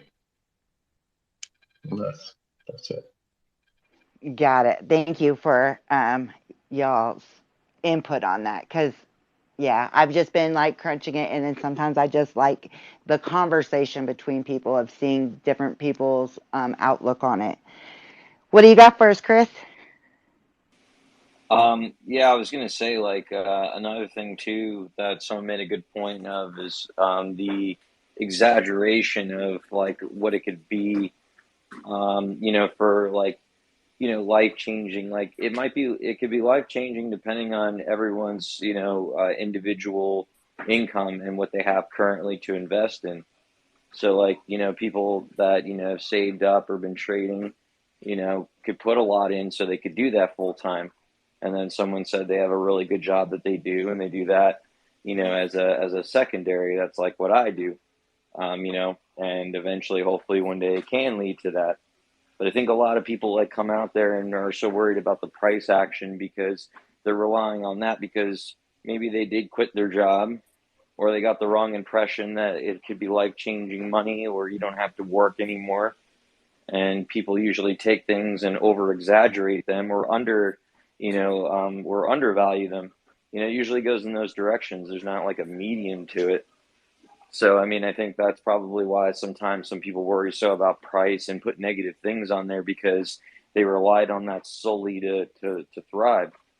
But, one thing I also learned too from a lot of people, is, moving into other projects too, and some of the other big ones and diversifying, to help out. So that way, if that is the case, then if it does go down, then you have something else that's popping up. But I did want to ask you, what is the difference between buying it on Polygon and Ethereum? Because when I first asked people which route I should take, everyone said take Ethereum, it's better. I had no idea as to why. I never really looked into it. But they said the Ethereum one was the better route to go. Now that everything's supposed to be falling under one blockchain, does it matter? Well, originally, and OB can say if she agrees or not, and then her standpoint. But from my understanding, and the reason why I was busting my ass to get an original, like a first Genesis strong node, was that is the first one. And when they cap it, it's over with. And so they're talking about they will incentivize people to bring their ETH node onto the blockchain, but they're not. Supposedly, from my understanding, they're not going to force people. They're just going to incentivize it. So and personally with me, I at least wanted some Genesis ETH nodes. That is what built strong. The difference for me when I was looking at ETH versus the Poly node is the fact that granted and I was super against poly nodes for a while because of the fact that it has a decay model set to it, but then sitting strategically thinking about it, um, putting them next to each other, the reason why now poly is seeming a little bit more enticing to me at the time as a tool to compound. That's not, I don't want to always keep getting poly, but it's to use it as a step stool personally to get me to a certain level of holding of nodes. So then that way the compounding is quicker on ETH, and then it will be strong chain. So that's just my personal outlook. Ovi, what do you got? Um, just like I said, I didn't start out with like 4 or 5 because if you actually bought like 4 or 5 or 3 or 4 when you first started with your node, then yeah, why would you even look at Polygon? But I didn't, so I started off with one, and that 111 days seems like 111 years. Then it's like it slowly keeps going down. I think now, and then I think like it's 56 days when you have 3. So it's a long time. And I actually sacrificed a lot to actually get the note. I got in last year when it was like $400. So I only got the Polygon node to help me get strong or stronger now, as it is called, since we transition faster. That's the only reason why I got it. I know about the tapering thing. I know about the decay model. I wasn't really stressing that because, like I said, when I'm looking at the days of how long it takes, it cut down my days for me. It really did. It cut down my days. I got to 10 faster buying that Polygon node. And I don't see if you have a little bit, Like I said, if you got like 1 or 2 or 3, if you want to get 10 and you don't have any money, even if strong is cheap, some people still don't have money to buy it stronger right now. Even if it is cheaper than it was before. So that was my method. So I'm still knocking around whether I'm going to get another one because I want to get a stronger, faster. That's just the reason why I did it. I already tossed around, oh, the decay model, oh, it's going to decay. Yeah. It was a sacrifice that I made for me, just for my investment. But it is, what works for me doesn't work for everybody else. Right. And that's kind of where I was sitting at also. Chris, did you have something else? If not, we'll go to Kelly next. Yeah, go ahead. Kelly, did you have something to say? I seen that you requested to talk and then came up here.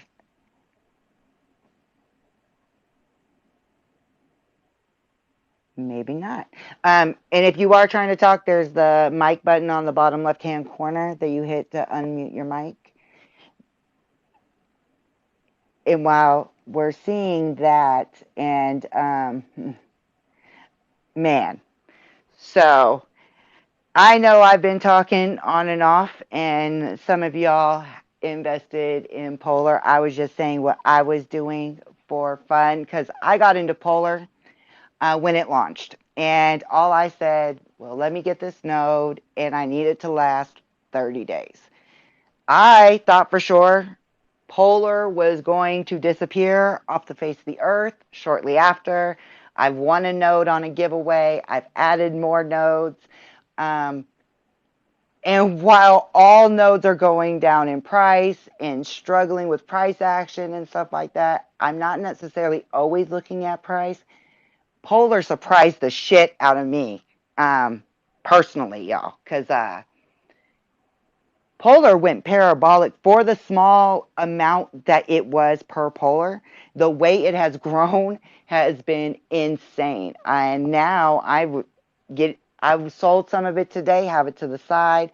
But what I'm planning on doing is I believe I'm just going to go ahead and make another note on that because I was completely shocked that out of all the different nodes that I dabbled in, Polar is right there on top, and I think it had an increase of like 31 or 32% today. And I don't know between Heck and Kim who put their hand up first. I think I had mine, but crypto or Chris, I think y'all call him. He said he wanted to talk to you about. He wanted to talk about Polar, so I'm going to get off the subject so he can go. Okay, Heck, your hand went up, and then we'll go to Chris. Sure. I'm right there with you with Polar. I jumped in. I mean, I already had a node. I kind of got in with you. I think towards the front end of Polar. Thought the same thing as you. I thought it was going to fall apart. I mean, obviously the price action at the front end was kind of crazy. It leveled out at 2, and I looked at it. I saw after I think it was like this last month. It was kind of like holding steady. So I dove Like in its own maybe like stable coin, right? it's crazy. It was crazy, yeah. And then like I think it was like 2 weeks ago or a week and a half ago. Um, I saw, I was looking at the chart. I'm like, man, maybe I should do it. And I jumped in. I got an Everest node not too long ago. So it's been, if you look at the chart itself, Polar's going up slowly. Parabolic today, that's fantastic. It's going to correct. It is what it is. But thank God I held some of my Polar and sold it today. So. Right. Yeah, we got in at the same time. I remember that. And because we were both like, there was a group of us like, okay, let's put some math to it. How long does it need to last for us to get our ROI and get some returns? And I'm going to Chris next. But anybody down there listening, if you are part of Polar and you're not following it closely, Saturday or Sunday, they are doing the DAP upgrade. And if you do not claim before I forget what time they said, just double check for your own good. If anything is left on the DAP, you will lose those rewards. So definitely claim them beforehand. Sunday, April 10th at Sunday. 1800, 6 p.m. UTC. Sunday, April 10th, Okay, I'm going to 1800. have to do a conversion for US price. Yeah, 6 p.m. US time, Yeah, my yeah. bad. Yeah. Good stuff. All right, Chris. I know this is one of your babies because I've been seeing you in Polar AMA since it started too. Yeah, no, it was crazy because like the biggest thing for me, that grew my confidence in it was, well, first off, everyone was affiliating it with Ring. So I was just like, okay, like, that was my first node was Polar. And it was like jumping up from like $1 to $7 and it was all over the place. And there was a lot of like, a lot of negativity that went around it. So for me, I reached out to the people, like they have like Loki for Thor or whatever, the people that were in charge of their, that you could talk to. And out of all the people that I've ever spoken to, they responded to me with whatever answer to whatever question I had. And the first thing I asked is, you need to tell people and announce formally that you are not affiliated with Ring. Because, a lot of people, if you want to grow this project, are afraid that your symbol is the same thing. You're from France, which is originally where that happened. So people are very hesitant to invest. And I told him if you could clarify that, then I think that, you have a good project ahead of you, that, you could, based on what you're telling me you're going to do. So basically he wrote me back immediately and was like, he posted things about it and whatnot. And he wrote to me and said, if anyone can prove to you that we're affiliated with Ring, then please show me. But I guarantee you that the people that are saying it can't. And no one could. So he was like, he was like, so there you go. He goes, there's no affiliation. So I'm like, all right, maybe there might be something, with this project that could be good. And they announced the upgrades. So I was able to buy a bunch of, Polar inexpensively. And then they don't do it often, but they release, every so often a certain amount of leveling up that you can do. So I had, a bunch of random ones and was able to level up to a 4, and then bought enough to, get even more. And you can do that when they release them. Now, when they release them, because they cap them, leveling up isn't always an option. So it's another thing that makes it, interesting. And they have so many different things that they're about to do. I don't know how it's going to pan out. I know that the price is pumping because everyone's waiting until Sunday before the cash out to drive the price up. So I just sold some because all mine that I've gotten from today, because I'm like, they were like $4, not too long ago. But the experience I've had with anyone on their team was great. I got into an argument with the guy from Thor, and that was my favorite project, honestly, because I like Thor as a Marvel character. And the guy that doesn't work there anymore, I wrote to him. I'm like, hey, man, that's what you get for raising fees and, that are worth more than the damn token is. And when you want me to pay for them, now you're getting fired and you're apologizing to everyone that you're leaving. And like a big difference. And that was just my opinion. I was just agitated because when I asked him, why all of a sudden do I have to pay a fee that's worth more than a token? Like, why is that all right? And can you do some kind of level system like other nodes do, to where I have 5 Thors and I'm paying $25 a pop or $30 a pop? I'm like, why is that fair? And everyone's just like, oh, pay the fees, man. It's okay. Like, everything's going to be fine. I'm like, that's not the question, though. That I asked. You gave me a crap answer, like, and, that's not the answer that anyone wants to hear, to be honest with you. And I was just like, oh, man. And then slowly that project's been declined. And I mean, and hopefully it comes back because I'm invested into it, and I know a lot of people are. But with Polar, I think it surprised everybody. And for that reason, I enjoy keeping an open mind to other projects when people talk about it, because I kept talking about it and everyone's like, you're crazy, Chris. And I'm like, maybe, but I said I put a lot into it and it panned out and it's been stable ever since. Like, I mean, like you say, you don't pay attention to price and a lot of people don't. Well, there are some people that do and they go nuts over it. I'm like, with that, it's been the most stress-free coin I've had because it's been $2 the entire last 3 months or whatever, and in the crypto world, that's like 10 years, of time, so it's been a good experience for me. And if you ever talk to the people that are involved on their team, they answer your questions. And that to me was important versus the others that wouldn't. Definitely, because I was in some of the very first AMAs. I recognized you from there, and I ask a lot of tough questions, especially with new projects. A lot of the teams don't like seeing me come into some of their first AMAs because I do ask a lot of tough questions, and I'm becoming recognized for the tough questions. But I think as investors, sometimes other people are thinking it and are afraid to ask for the mic and ask these questions. I was for sure Polar was going to rug on me, but I just wanted a month and a half. Well, first we only said a month, then we shoot, let's just say a month and a half so that we can get the ROI and a pretty good return for profits. And yeah, it's been extremely surprising.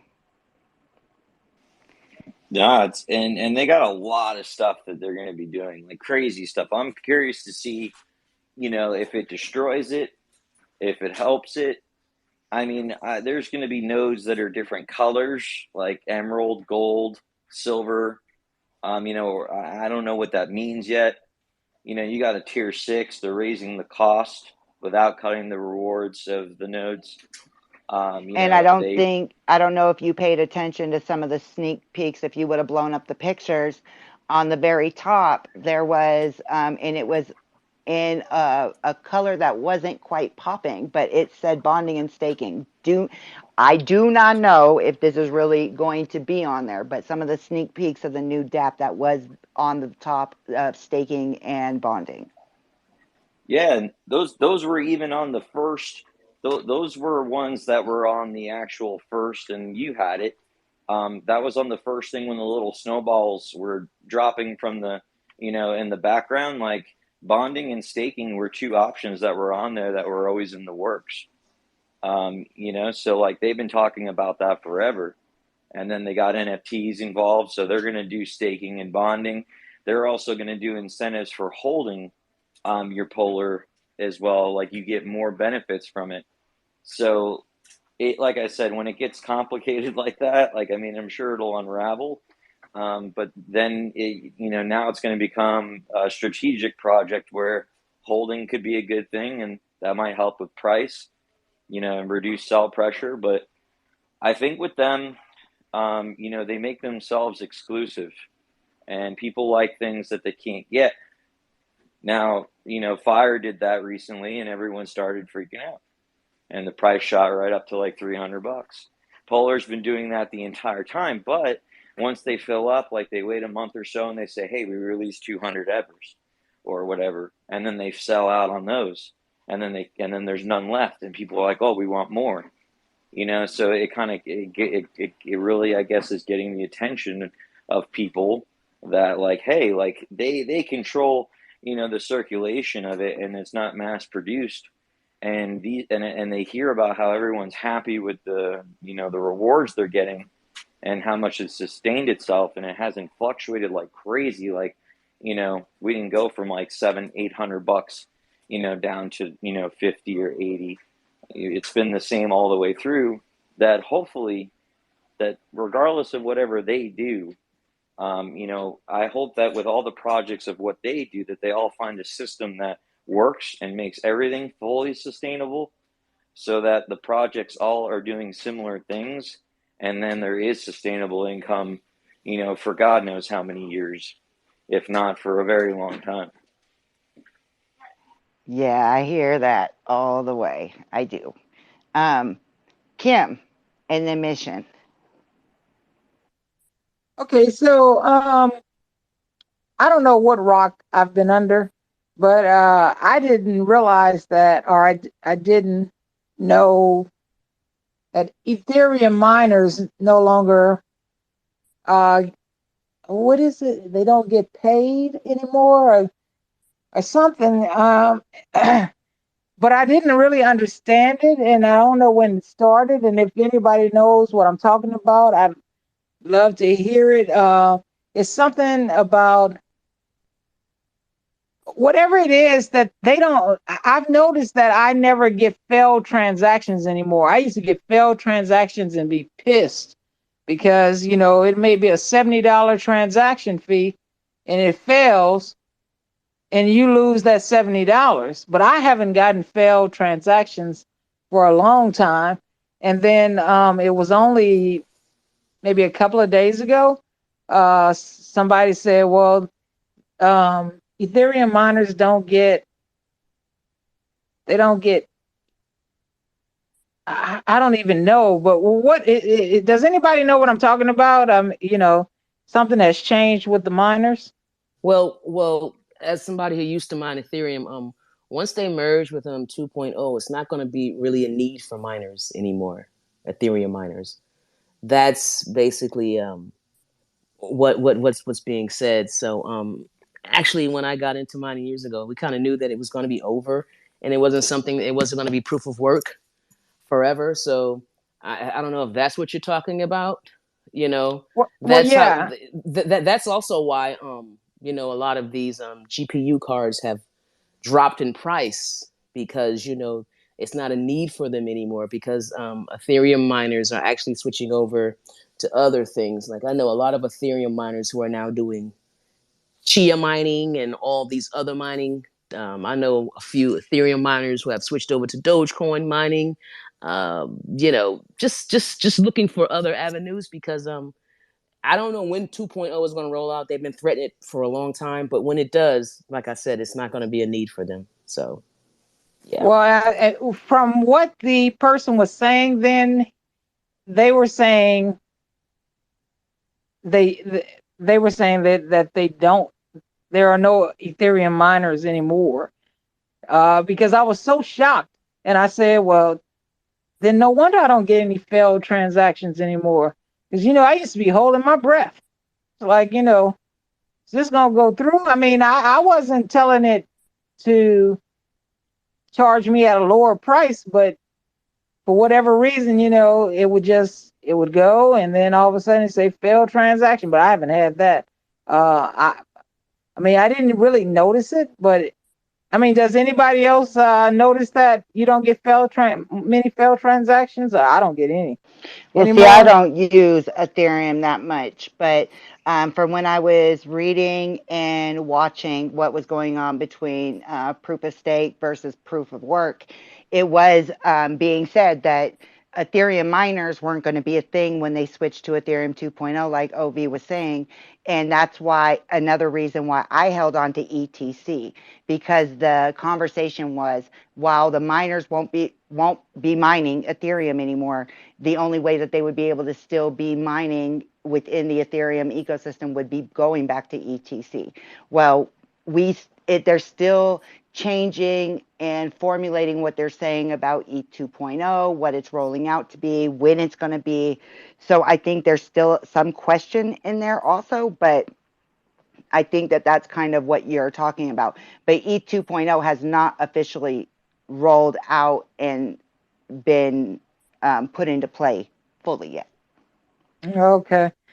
All right. I'm gonna come out of here and try to come back.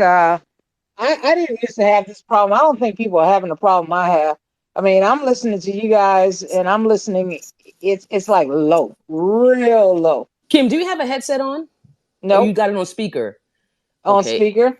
Is your phone all the way up? Do you have the volume turned up? Is I that mean, what it is? before I become a speaker, it's Yeah. clear and it's Uh-huh. loud. But then as soon as somebody makes me a speaker, it just drops. And Really? yeah. Well, why don't you try a headset? Because it happens to me too when I use speaker. That's why I put my headset in. If you got a headset, put that in because I hear you guys better with the headset actually than using speaker. Try that Oh if you got yeah. one. Yeah, try one. Try that if you I got a got one headset. somewhere, but I don't feel like looking for it. Okay, I got you. All Do you want right. me to put you back down to the listener, Kim?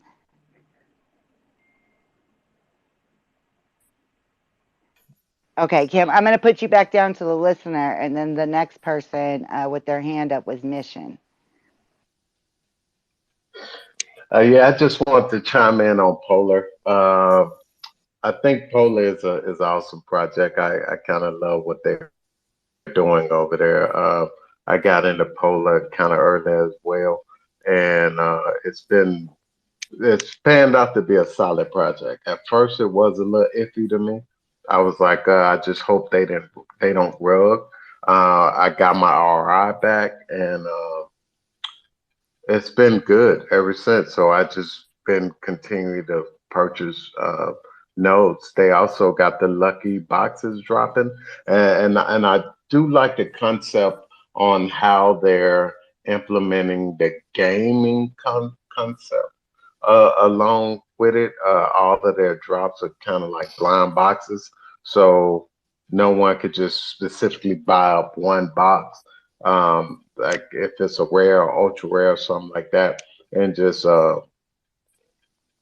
go toward one particular set of NFTs that's dropping. So I kind of like their model and their structure over there. So so far so good. I love Polar. I'm thinking it may have some legs under it to go the distance. So we'll see how that plays out. It's a lot of other projects that I think is also coming that's pretty good outside of Polar as well.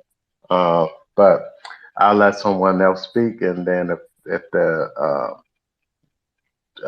instrument come up, I'll speak about it. Thanks, Mission. No problem. What's up, Cryptic Wolf? Get on the mic. What's up, lady? Hey. Hey, hey, I just want to touch base real quick on the Ethereum thing. So there are still miners, and they actually generated over $1.2 billion in revenue last month, for the month of March.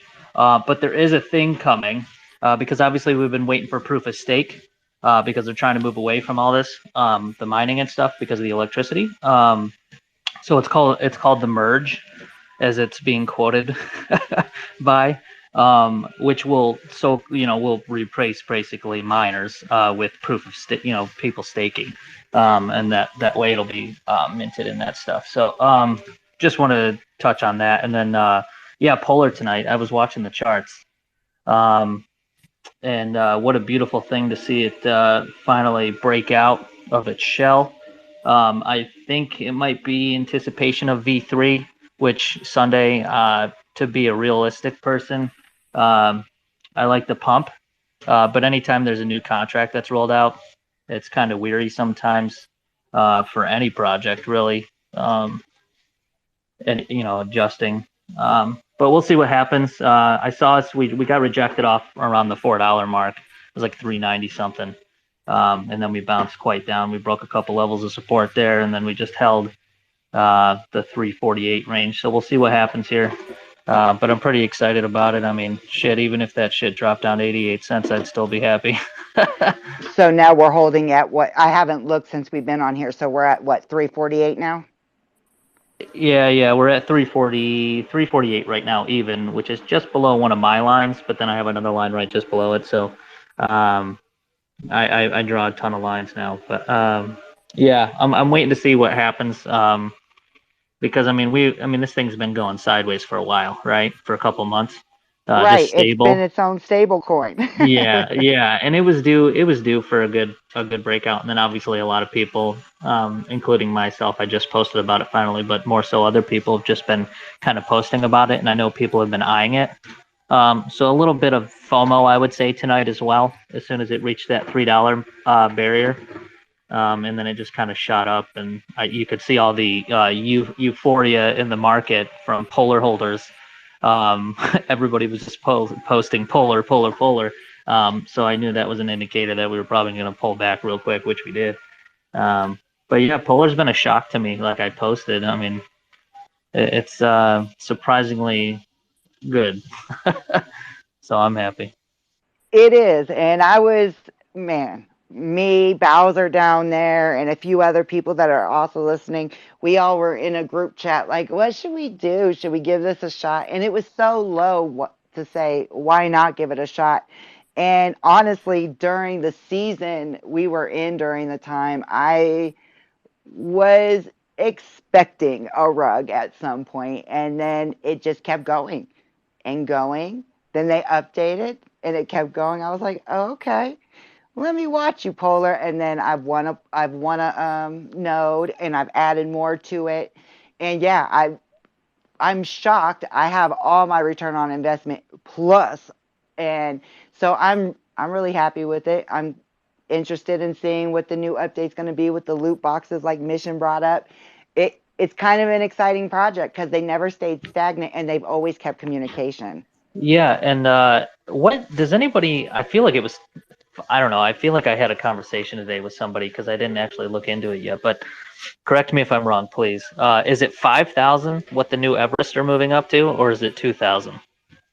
I, I think it's all speculation right now. I Oh, haven't okay. seen All right. anything with a true price tag to it. They've just been saying, hey, if you like the prices that they are right now, this would be the time before Sunday.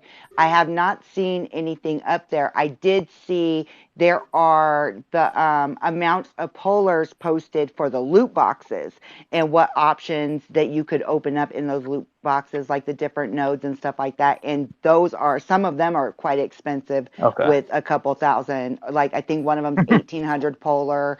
One's Okay. like, yeah. So I think that might be that one. Right. I think that's a neat concept. Yeah. Oculus, how you doing?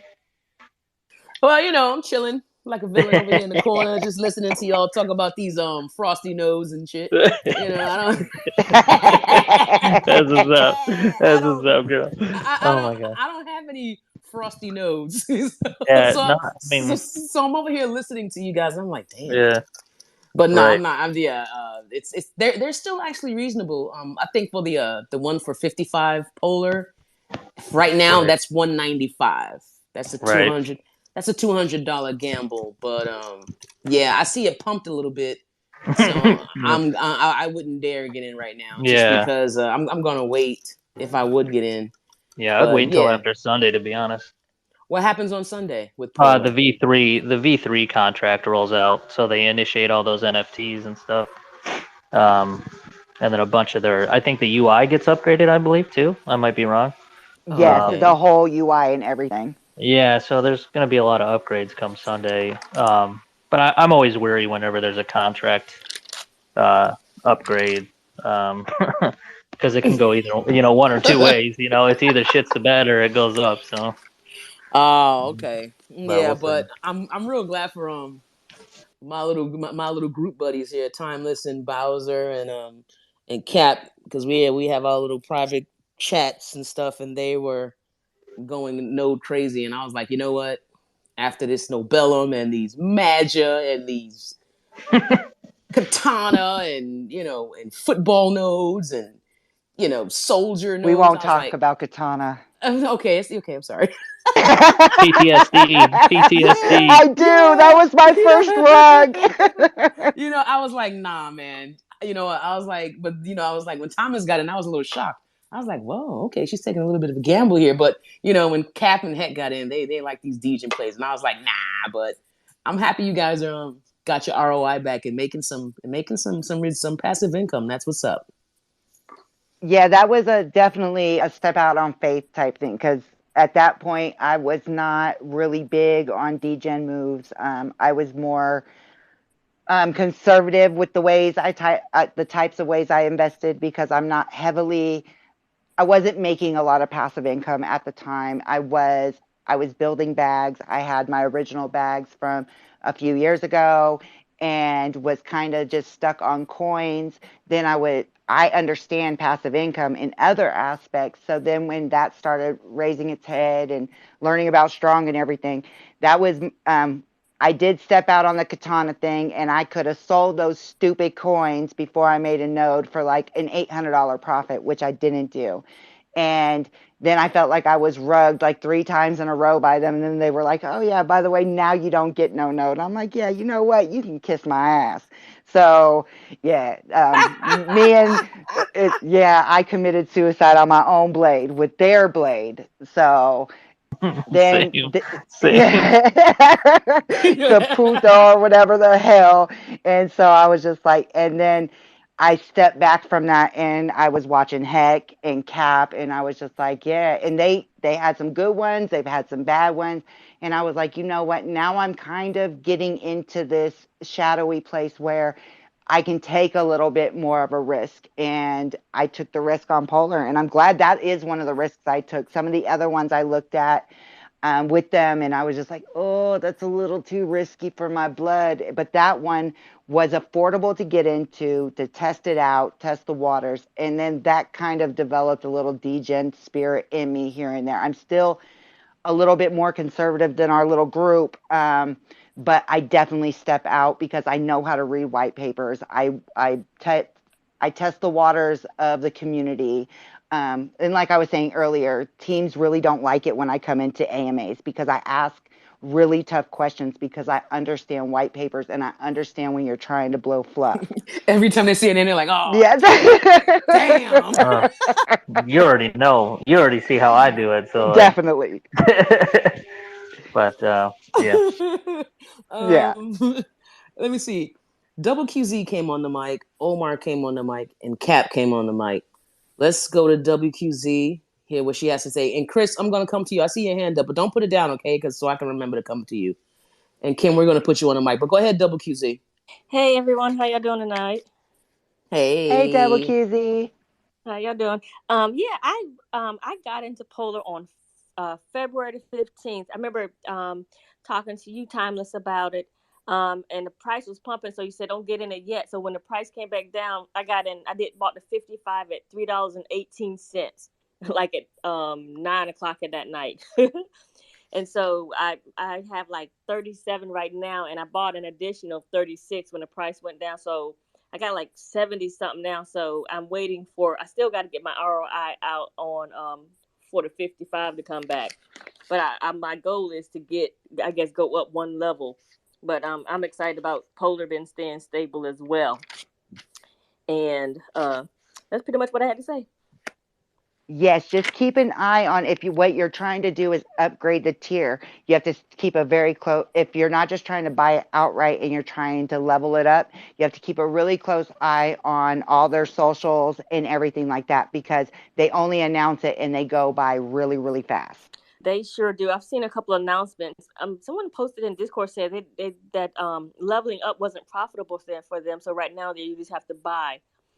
So hopefully if they do a level up, I'll be there. But no, mostly when they do it, I'm always at work or something. Like, darn it, I missed it again. But overall, it seems to be doing pretty good. So I'm looking for my investment to get the ROI back as well.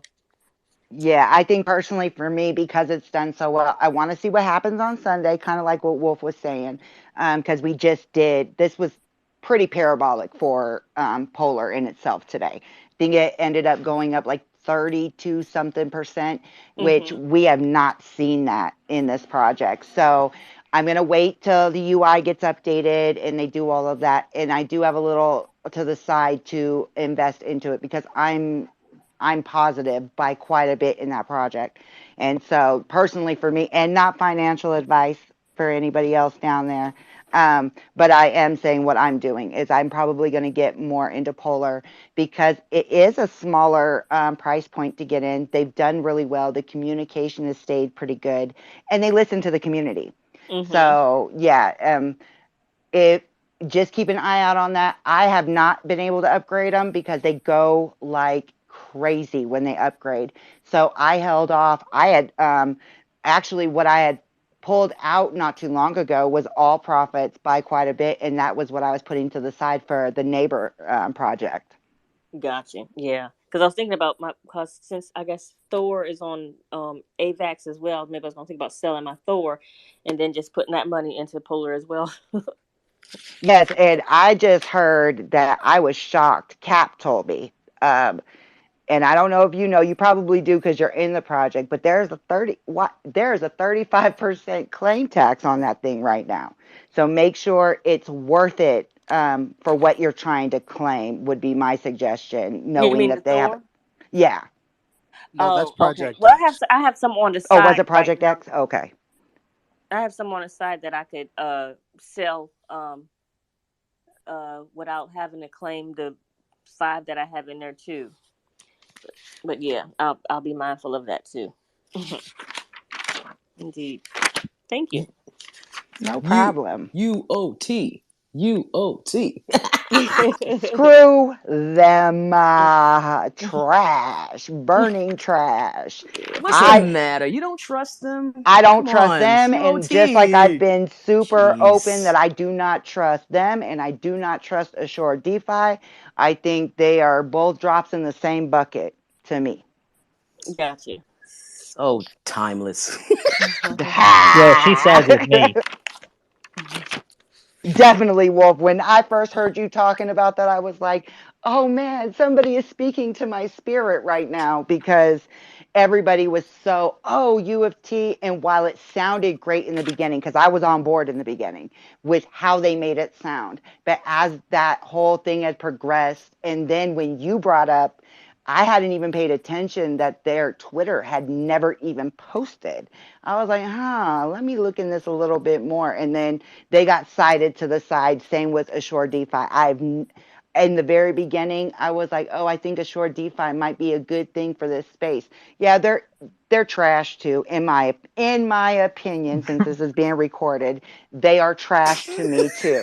And I let them know, and they try to rebuttal me on my own Twitter feed. But they can rebuttal all they want, drop as many links as they want. They are not trustworthy to me. Oh, buddy. I don't know. All right, And Thomas. You screw know this that is LLC. Thomas. You know this is being recorded, I right? know. Record me. I don't trust you. Guys, I have a Oh, question. You know, when they were yep. Go ahead. talking about, because I still haven't done my taxes yet. So, I know someone mentioned that Coinly is a good, mentioned something about Coinly that they can, I guess you put all the exchanges that you use and they can get all the paperwork set up for you. Anybody know? Yes, there's Coinly, and a lot of people like them, especially when they are node holders, especially once they fix the bugs Mm-hmm. about reporting that. I personally did not use them this year because while I was first starting my taxes, there was still the bug that wasn't recording things. And I normally do all my taxes. This will probably be the last year that I do them just because of how convoluted it was. Mm-hmm. I did, and I have my business taxes and everything, and I did it on TurboTax. Well, TurboTax directed me to Coin Tracker, and it's a free account. And then I was able to go in there. I could correct some of the categories because they weren't labeling some of the staking rewards as staking rewards. Okay. And I had to fix some multiple transactions and things like that. But once I was able to go in there and fix that, and it did take some time, it took some sitting down and some serious time. I was Mm-hmm. able to download my CVS file and I uploaded it. I finished my taxes probably about a week ago and I submitted them today. They all got accepted while we've been on here. Mm-hmm. So fingers crossed. So this year I used Coin Tracker personally, but I do know a lot of people who use Coinly. So the CVS is what we download from like we go into our MetaMask and download that uh Uh, paperwork file. I have not done it like that. What they asked me which exchanges, and then from Coin Tracker, I went into I used my credentials in an encrypted login, and then I went into the Coinbase and crypto.com and they generated the report and it took a while. Like I had to let it sit open all night because I kept stopping it like something's wrong. And then I went to their customer service page and it was frequently asked questions. They said if you have a lot of transactions, it could take a while. So then I just went to bed, left my computer on, and by the time I woke up, it had the whole CVS file. And the CVS file is all your transactions in there. And I did the best that I could remembering because some of those microtransactions in, is not going to, I'm not going to fully remember, but I had to make sure that it was properly in there and I could tell which ones were staking rewards from like Coinbase just by how they looked. And then it just snagged that out, saved it, and then put it and attached it to my taxes. So since I use like Bitmart, Coinbase, Robinhood, MetaMask, and all those, I would need to link up with all those to get all the information, the ones that I did the transactions on. Yes. Okay. And yes. In short answer, yes. Okay. I was having a little bit of issues within myself of going back and forth when it came to DeFi to not to DeFi, because I am a huge proponent and I've been on my soapbox that I don't think the regulation and that they should be all in my DeFi side. So I kind of was playing devil's advocate with myself. So yeah, if you go in there, I'm not. Just make sure whichever one that you use will support all the exchanges that you're wanting to use. Okay. Because I'm not well versed. This is my first year doing crypto taxes because I never had enough to have to claim before. Mm-hmm. And so this was the first time with nodes and staking that I actually took it really seriously. Okay. Baller, baller. So I used Coinly this year, and you can do it one of two ways. So either they Coinly seems to support the most blockchains out of all of the tax services when I did a comparison. So you can either enter your public wallet address and set up wallets within Coinly that then sync those wallets and pull the data from the blockchain automatically, or you can download the CSV file from each place. Now, sometimes not all blockchains report well through the APIs. So sometimes the CSV catches more transactions than the API does. So it's good to double check if you're getting a lot of errors and missing transactions, by connecting your wallet through the API, then you're going to want to go and try the CSV format as a backup to see if that catches more of the transactions. Okay. Thank you. What's up, Russell? You jumped in the pot. What's going on? I spent months refining my Coinly. I started, I think, in November when it first started to come towards the end of the year, just to start organizing it. And it took me easily 100 hours. Plus, there was a lot of errors, like Thymeless mentioned that there was a bug with strong nodes specifically. So once they fixed that, it completely shifted my tax basis, my capital gains and income completely shifted and changed my whole perspective. So it went from, oh crap, I'm going to pay out the nose to, oh, okay, well, that's not too bad. So that bug made a big difference. All right. Yeah, I've heard some good things about Coinly actually, from Lex Luthor, the strong block mod actually. So that's where I was playing around with them actually when I was doing my taxes. Omar, you asked to speak, and Cap, you asked to speak. Then we're gonna go to you, Chris. Do you guys have anything to say? Hop on the mic. What's up, everybody? I just wanted to say what's up to everybody, and I had a question for you guys. What nose would you suggest I buy? Look at you, Mr. Node. Okay. Which nodes do you suggest you want, Omar? I have no clue right now. I think I got everything except for fire. I I need, was just going to say, I know that you were saying that you wanted fire the other day. Did you get onto Polar with us too? yeah, of course. I thought so. I was just making sure. I didn't know. I was sitting quiet, just listening. Yeah, you be in the back just degenning your ass off, and then you come back later. You and Heck do that. Oh, yeah, by the way, I just got into blah, blah, blah. I made I this haven't kind of done that money. in a while. Okay, so where were we? I haven't done that in a while. Okay, come on now. I always, I've slowed down a bit, quite a bit. Only because you got married and had a wedding to pay for. You'll be back. She's talking about kids. Okay, I gotta start saving up. Ooh. Yeah. Dun, dun, dun. it's Captain's fault that I be phone more. Say what?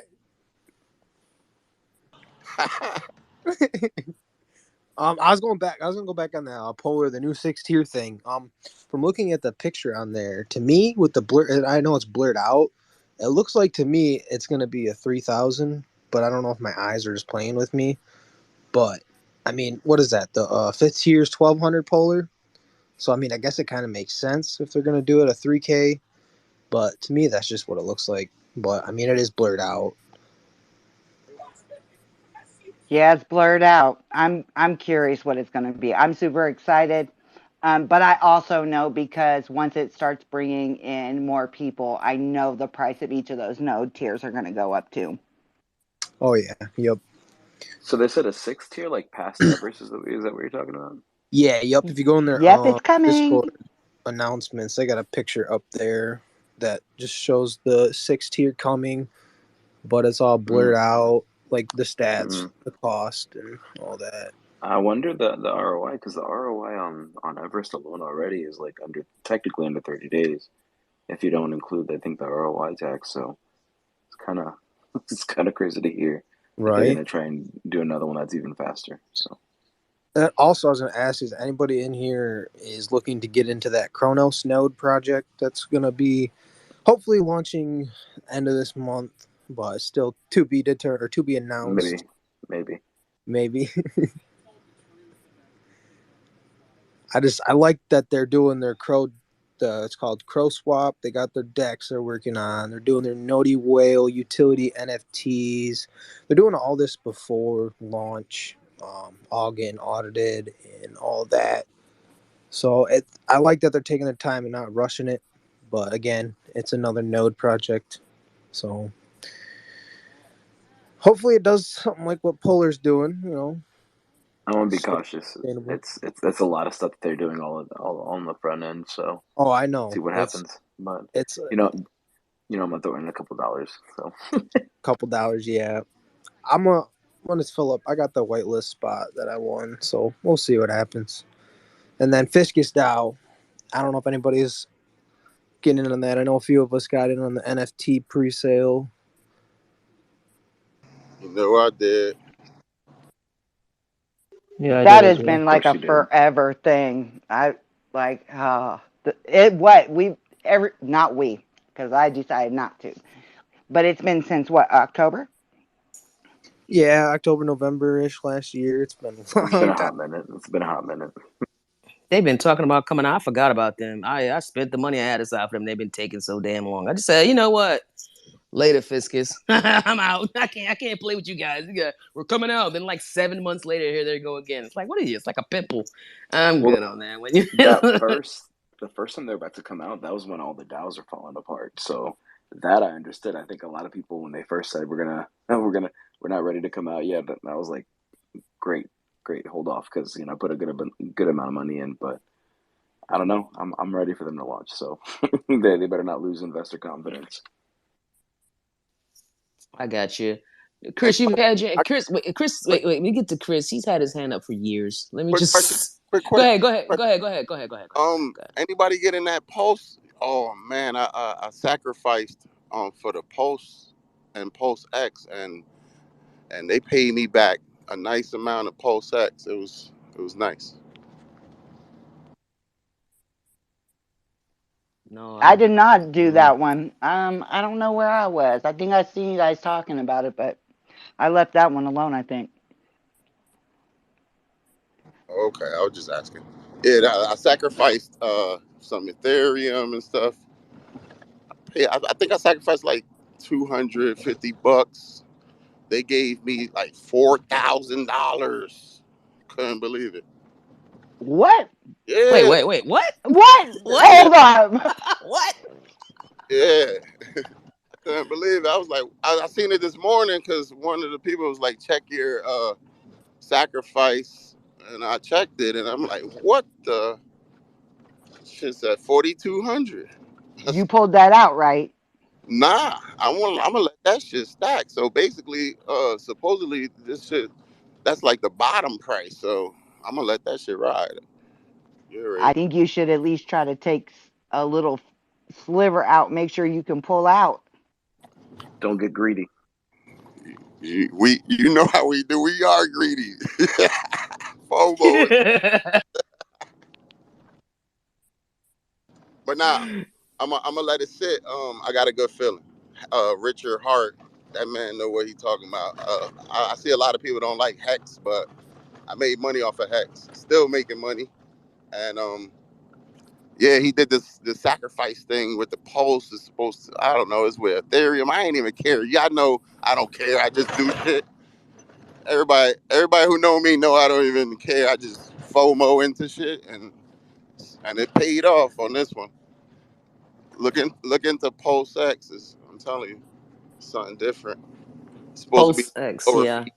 Pulse and Pulse X. It's supposed to be the Pulse X is the coin for Pulse. I did the both sacrifices. I don't even know how much they're giving me for the Pulse. That's gonna be a surprise. It's not Omar, it's Fomar. It truly is. My fam down there is the FOMOest person I know ever. And that's why, like, me and Obi will sit with Omar and be like, yo, this one does not sound too good. He's like, I just can't help it. Yo, he's crazy. I'm like, all right, go ahead, go for it. Some of them paid um, off. Some of them I got hit hard. Y'all know I got hit hard a couple. I don't even gotta mention it. Oh yeah, I remember that one specifically. I was like, please don't do it, fam. Please don't do it. And I have to. Okay, I'm gonna, and that's the first time I ever told you. I'm gonna sit on the sidelines. I'm gonna cheer you on. If you win, I'm celebrating you. But just know, I warned you about this one before you got all the way in. Yes, you uh, did. old man with the dog. Can I push you down to the listeners because I have a request here, and I can't add him because it's I'm at the max. Do you mind No, if I do that? no problem. No problem. Thank you. Thank you. Thank you so much. Okay, who do we have? Chris, Chris, then who do we have? Chris. Chris, Mission, and Russell. Okay. All right, go ahead, Chris. My hand's a lot stronger now. I'm just kidding. But anyways, a couple things. It was funny to see Wolf in here because I like had a whispering in my ear. Always take profits. So one thing I wanted to mention, and I'm not a pro by any means, but I just wanted to tell you like the experience I had when it was peaking. Even though everyone tells me not to use my phone, I was at home. I did it anyways. Tried doing it from my phone. Didn't work on there. Tried to claim my rewards of Polar. Uh, Transaction went wrong. An update came out for MetaMask. Transaction didn't work on there as well. Went to my computer and said, okay, well, this is what the guy told me to do originally. Is claim from your computer, stop using your phone. Had an issue on there as well. Update to the icon, update to claiming. So it took me a minute. And I was like, I wanted to get out like at the 390 and the 380 range that it was in. It took me like 15, 20 minutes of just honestly just clicking and just going on to Trader Joe and updating the icon. It disappeared, reappeared. I don't imagine that anyone would wait till the last minute to claim the rewards. But maybe just, just for some food for thought, like over time, claim them or in like lumps sums or whatever, because like I had an issue, and maybe that's because everyone was either buying or selling all at the same time. But I would hate for anyone to, not, forget about the time zone difference and forget about claiming those rewards, and then they're gone, and it's because you got caught up in a network error. Because I was going to save all of mine that I've saved up for this whole, since the weekend till now, all the way until Saturday. And then I was like, you know what? I'm going to take some profits off of this because, what if it goes down? And it did. And I'm happy I did that. So just wanted to throw that out there so no one lost out on anything or had any issues, when the time comes. The website, can go down and something could happen. Who knows? I think Wolf probably would know more about the technical stuff of what can happen than me, but I'm pretty familiar with MetaMask and all that stuff. And I had an issue claiming it for about 15 to 20 minutes, my rewards from just the weekend till now. That's good to know. What I typically do when they give us especially Polar, when they give us a date, I'll claim everything the day before. And then because I have my ROI, I go ahead and every couple hours, because it does every 4 hours, it gives you rewards. I'll claim up until that time just to have it claimed so I won't lose it. And just because every little bit to me matters. So that's kind of what I do in a theory, especially with like Polar.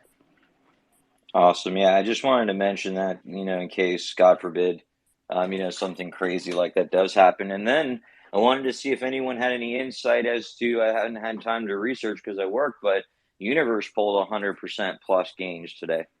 Oh, let I me don't know. go look because I Hold quit up. checking that thing. Whoa! Everybody woke up. Hold up! Wait a minute. Right. Hey, yo, Hold on. hey, hey. Hey, why don't you pull up Universe real quick for me, babe?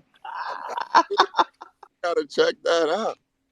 I haven't looked Yeah, at I'm it went. checking it Q right now because recently. I thought that mug was gone. Gone, gone. No, it went up 117%. It's still at 100 now. Whoa! Really? Yeah. E. Did they have some news? Like, what happened? I have no idea. That's what I was asking. I hadn't had a chance to research it, but a good fellow of mine in the crypto underground made good money off of it, and was like, man, I almost felt bad that I gave you that because it deteriorated and it just shot up like crazy. And he said it was going to be an awesome project. So Wolf, you got some intel on what's going on with that project? I don't know, but it's still down 92% from its all-time high, so I'll burst the bubble. Dag, that was real. I mean, I wrote it up and made notes and whatnot, but like after I got into it with that caddy bitch, and that team and how they handled shit, they can go fuck themselves personally. Ooh, I feel that. damn, That's I why I know what stopped the checking feeling's it. like. That was like Thor, yeah. But when I saw it happen today, I figured, hey, maybe something happened. Yeah, I mean, there's always money to be made, right? Especially off of bad, when there's a lot of blood. So for sure. Was there any We utility though, or anything that anyone knows about that created the pricing? Universe ain't never had no utility, and it's not about to start now. Right. I That don't was know. that's just a money grab. It really is, and they capitalized at the time things were going on. They made a really visually appealing site and made people feel like they were doing something because you're compounding going to different parts of the freaking universe. But past that, there's really nothing else behind it. I got you. So Okay. you can go to Mars with this thing? You can go to every planet. Just keep compounding, sis. Hit up Jupiter. Hit up Saturn Right, and Jupiter, right. If I remember correctly, it was Mission, Russell. I thought there was another hand. Now I see Quintessential, but I thought there was another hand between Russell and Quintessential. No, I don't think so. Well, they put it down. So let's Okay. go to Mission, and then we're gonna go to Russell and then Quintessential. Yeah, I just want to ask everyone: have you guys heard of Emerald Notes? Emerald Notes? I had Um, heard about him, but then something like gave me a bad taste in my mouth about something about them. I can't really remember specifically right now, and I backed off of them. uh, Yeah, I mean, I uh, got DM'd by them to like try to do promos and stuff, but I'm not somebody who does that stuff. Um, and I think there was something.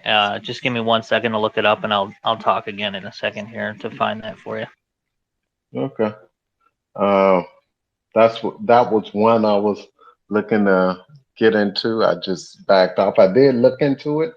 I know the team is doxxed. They doxed themselves, but just want to pick someone brain, see if they looked any Yeah, I'm further into hoping it. that when Wolf pulls it up, it might ring a bell. But I was excited about it for a moment, and I actually put money aside for it. But I cannot, for the life of me, remember what exactly made me back off of that so quickly.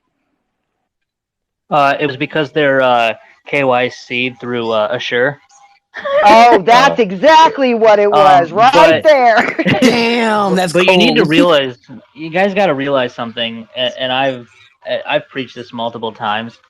KYC and being doxxed in this space does not mean anything. You can still, if someone could come to your house right now, give you their ID and everything, and you take a look at it and it's legit, whatever, or you go to a business, they can still scam you. It's no different in the crypto space, especially when it's unregulated. which I don't really care because it's DeFi, That's right? what I've always said. I agree. I've always said the same thing. So what? They're docs, they KYC. So what? Does that still mean they're going to be legit and not scam me if they choose to? Who cares about that? And the other thing with Assure, when they say, well, we're an LLC in the US, so we fall under different jurisdictions. And because there for a while, every single project they KYC freaking rugged. Yeah, I think they're up to 20, 25 right now that have rugs since Yes, they Oh, announced it's a it. lot. Right. wow.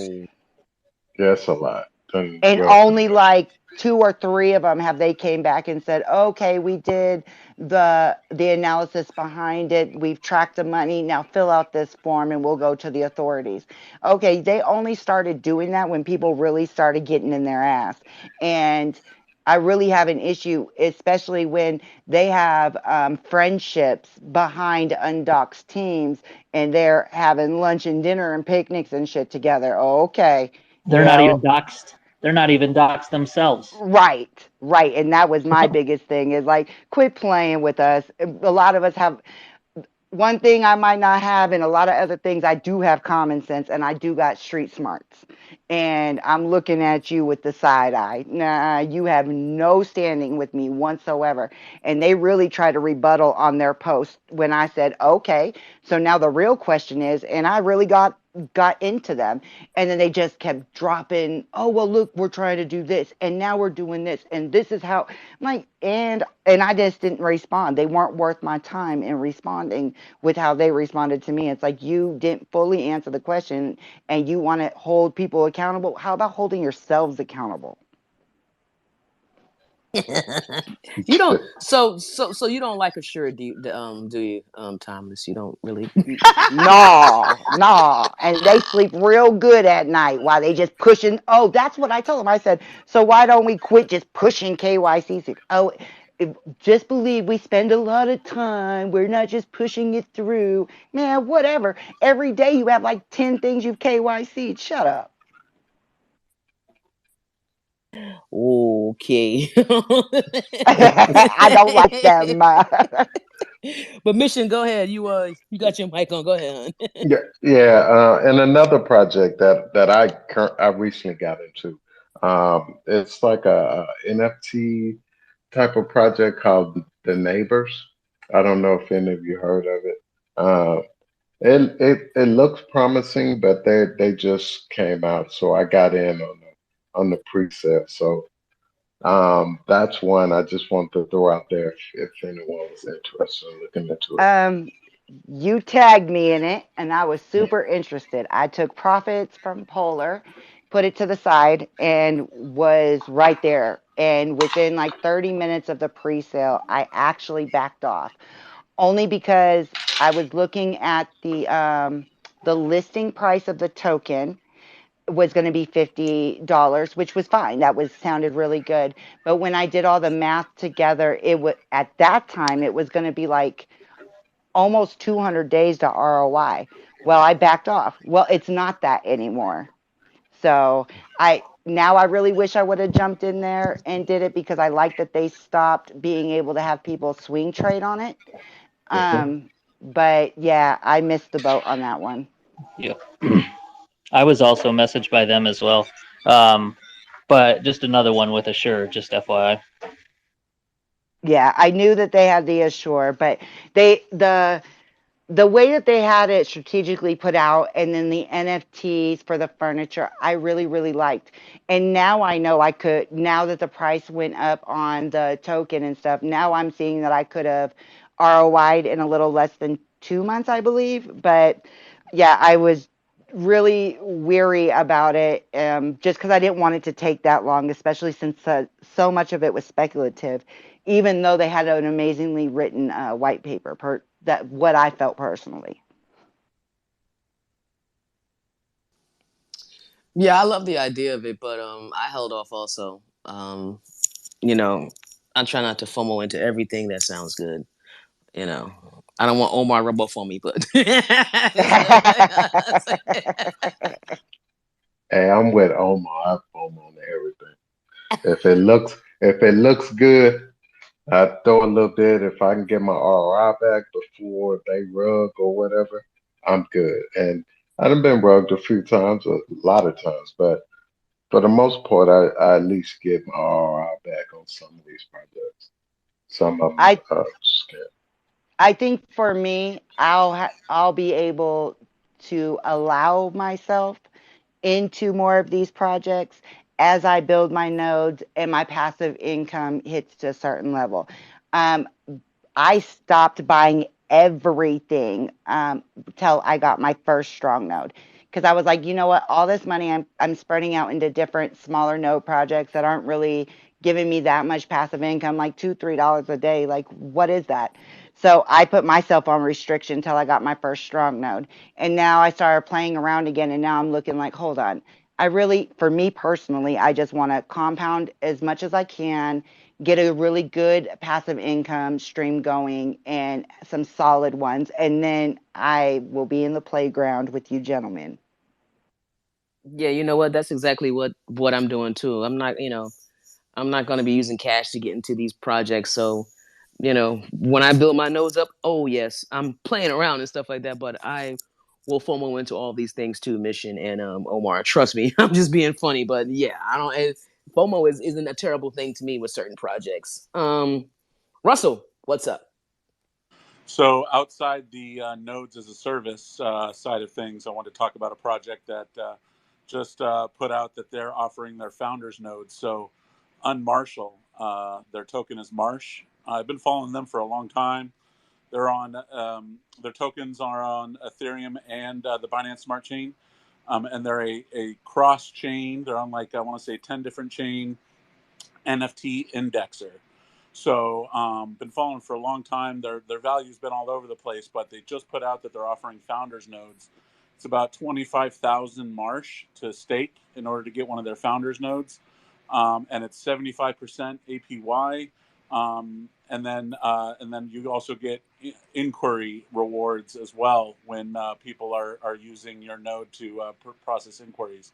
So it's about $8,000 I would at present value. So it's a pretty expensive node, but you ROI in probably about 15 months, maybe faster. And then from there, it's if this technology really takes off as far as NFT indexing, it could be very very lucrative for the long term. So you said the ticker was Marsh, and what did you say the actual project name was? I was going to write it down. Unmarshall, UNMARSHAL, Okay. Unmarshall, Yeah, I just follow and their Twitter for later, so I can they've got look a them lot up. of great Yeah. backers. A lot of the VCs you would recognize from other good projects. So that's one of the things that first attracted me to them. I first discovered them, I want to say, about a year ago when they were in a Binance. What was it? The Pancake Swap pools. I discovered a lot of cool gems there, and Unmarshall had a pool there maybe a year ago or so, and so I got some of their tokens through that pool, and then ended up buying a bag, shortly thereafter. But 25,000 tokens will get you a node with them. Interesting. While you're talking, Russell, because I asked everybody, I'm not sure if I asked in crypto. I think I asked in Crypto Underground last Friday. I just jumped into a new project called GeoJam. Have you heard of that? And what are your thoughts on that one? Is that Jam, JAM? Yes, it is. Yeah, I've heard of it, but I haven't. I know it's on Constellation, but I haven't actually looked at it yet. When you do, hit me up because I really would like to hear what you have to say. I super like the project, and I might be a little biased on it because it's on Constellation, but I really like what they're doing. So that's why I've been trying to test the waters, what everybody else is thinking, because I really personally like the project, and I love music, so it's a huge thing for me. I'll be honest, since it's been tax time the last month or so, I've been trying not to tempt myself with buying more stuff until I pay my taxes. So I've been kind of avoiding trying to look at new projects. But when stuff pops up like node projects or like I said, Unmarshall today started advertising that they're looking for founder node people. I was like, that sounds pretty good to me. So I might have to get into that. Yeah, I'm definitely going to look at it. I'll probably be at OV's ear later tonight while we're looking at it. Oh, right. Quintessential. Hello, how's everybody doing? Hey, Good. what's How are going on? you? Okay. I just wanted to ask the family about this. I met a guy today at the VA hospital and he brought this project to my attention. It's called Open Alexa Protocol. Is anyone familiar with that? I personally have never heard of it. Anybody else? Is that a new Amazon product? No, it's I'm a just kidding. I'm it's a because Alexa. that's what I asked him when he told me, right? So then, I did a little bit of research because it just happened today at like 1 o'clock, and he gets paid. It's a dial. It's a decentralized protocol, and you get paid in this coin called Etherlight, I believe. That's why I just found out about it today at like 1 in the afternoon. What is it called again? Let me write that down. I'll go look at it too. It's open, like the word open, Okay. OPE. Alexa, just like he was saying on Amazon, Alexa, and protocol. Yeah, the ticker is OAP. I just looked it up. Right. It was like 33 cents when I looked it up on Market Cap, I believe. Yeah. Yeah, I'll look at it and look at what kind of protocol it is. Me and Ovi will probably be talking about it. Right. Just to find out, because I mean there is a lot of things that launch every day and not all of them are great, and but it's all of them that everybody drops and stuff like that. That's why we say we have no problem everybody bringing it up. I don't consider just bringing it up a shill, because there's so many projects out there, not everybody can get ears to the ground on all of them. So definitely we'll be looking at that too. Right. Because he showed me a chart and it seemed like it was set up sort of like a multi-level marketing type deal. It's like I would come in and do what I have to do. I believe it was like point 0.1 ETH, which is like 300 and something dollars right now. And then I get two more people, and then I get Oh, so like 84%. drip. Okay. So he was telling me he was like on fire about it and everything. I bet he was, because he That's why wants he you to was on come in to fire. pay him. Yeah. That, yeah. Yeah, they get paid when they get people to come in. So no, I don't know about that. Right. But Nah. see, that's what I was trying to find out. 'Cause I have a hard time just finding somebody that know about crypto when I'm running my errands. You know what I'm saying? And a lot of people, they're not interested. So I'm trying to do it on my own thing, not have to get some other people to get my money. And that's kind of like you get in and like you have to me it's like you have to shit on the next person to get for you to get paid, and then it's just like now we're building pyramid schemes in crypto, and those are the ones I avoid. I'm still going Yeah. to look at it, but what how you're explaining it to me is kind of like drip, the reason why I stayed away from drip and things like that, because just some of those protocols, it's just like you can only make money as long as there's new money coming in. Yeah, and that reminded me of like multi-level marketing type stuff when I saw that little chart. You know what I mean? Yeah, it's like if Yeah. you got to become a salesperson for it, I don't want to do it. I mean, come on, I got to actually walk around selling a project like Avon and stuff like that. Come on, man, I ain't got time for that. Come on, come And not too many people even never heard about crypto. Because now when I'm running errands or whatever, and I get in a conversation with a person, I ask them, do they know anything about crypto? You know what I mean? And not too many people heard of it. Dude, on. Yeah. just ask what the business plan behind it is, right? Thanks. I just thought I would ask you guys if y'all heard about it. All right, quintessential, no problem.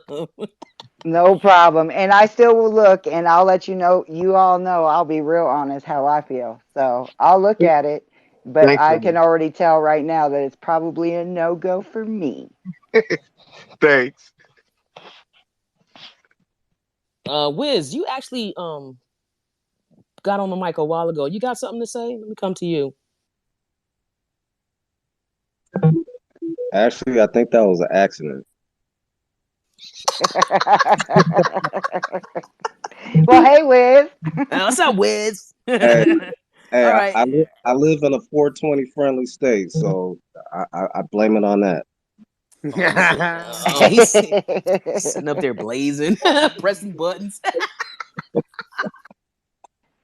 But I'll say what's up to you guys while I'm here. How you guys doing? What's up, Wiz? Hey, what's up, Wiz? I hope you're doing well. Thanks for tuning in as always. Appreciate you.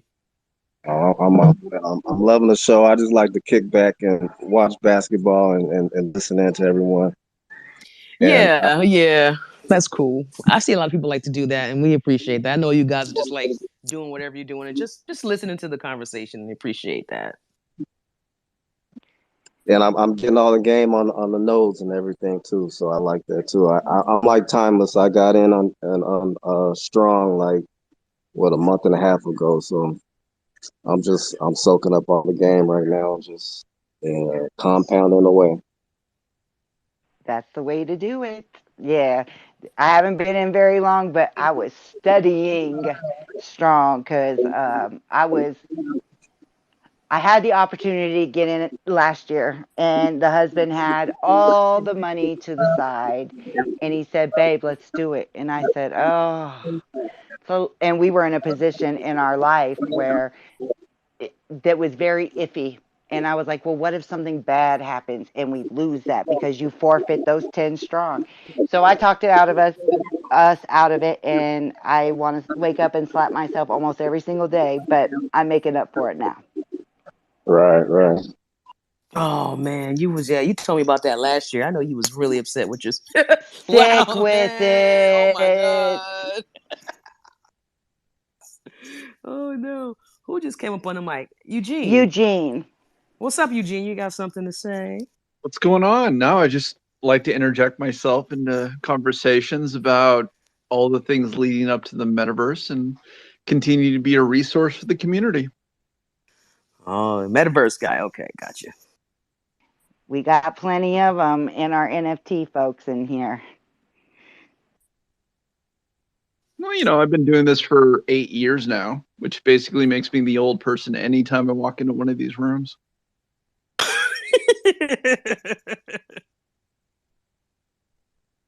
So what are you doing do you have a project? Or are you just the investor that goes around on a lot of the projects? Like, No. So I'm actually best known for creating and selling the first invert reality talk show to ever be ordered like a traditional TV show. I had the number one selling 360 film on Steam for 30 days when it launched. I wrote a kid's book called All the Things You Can Do in the Metaverse, which is available on Steam. I sit on several advisory boards for a variety of different projects. And I just recently found out a white paper I wrote is being turned into an ICO to help save the world.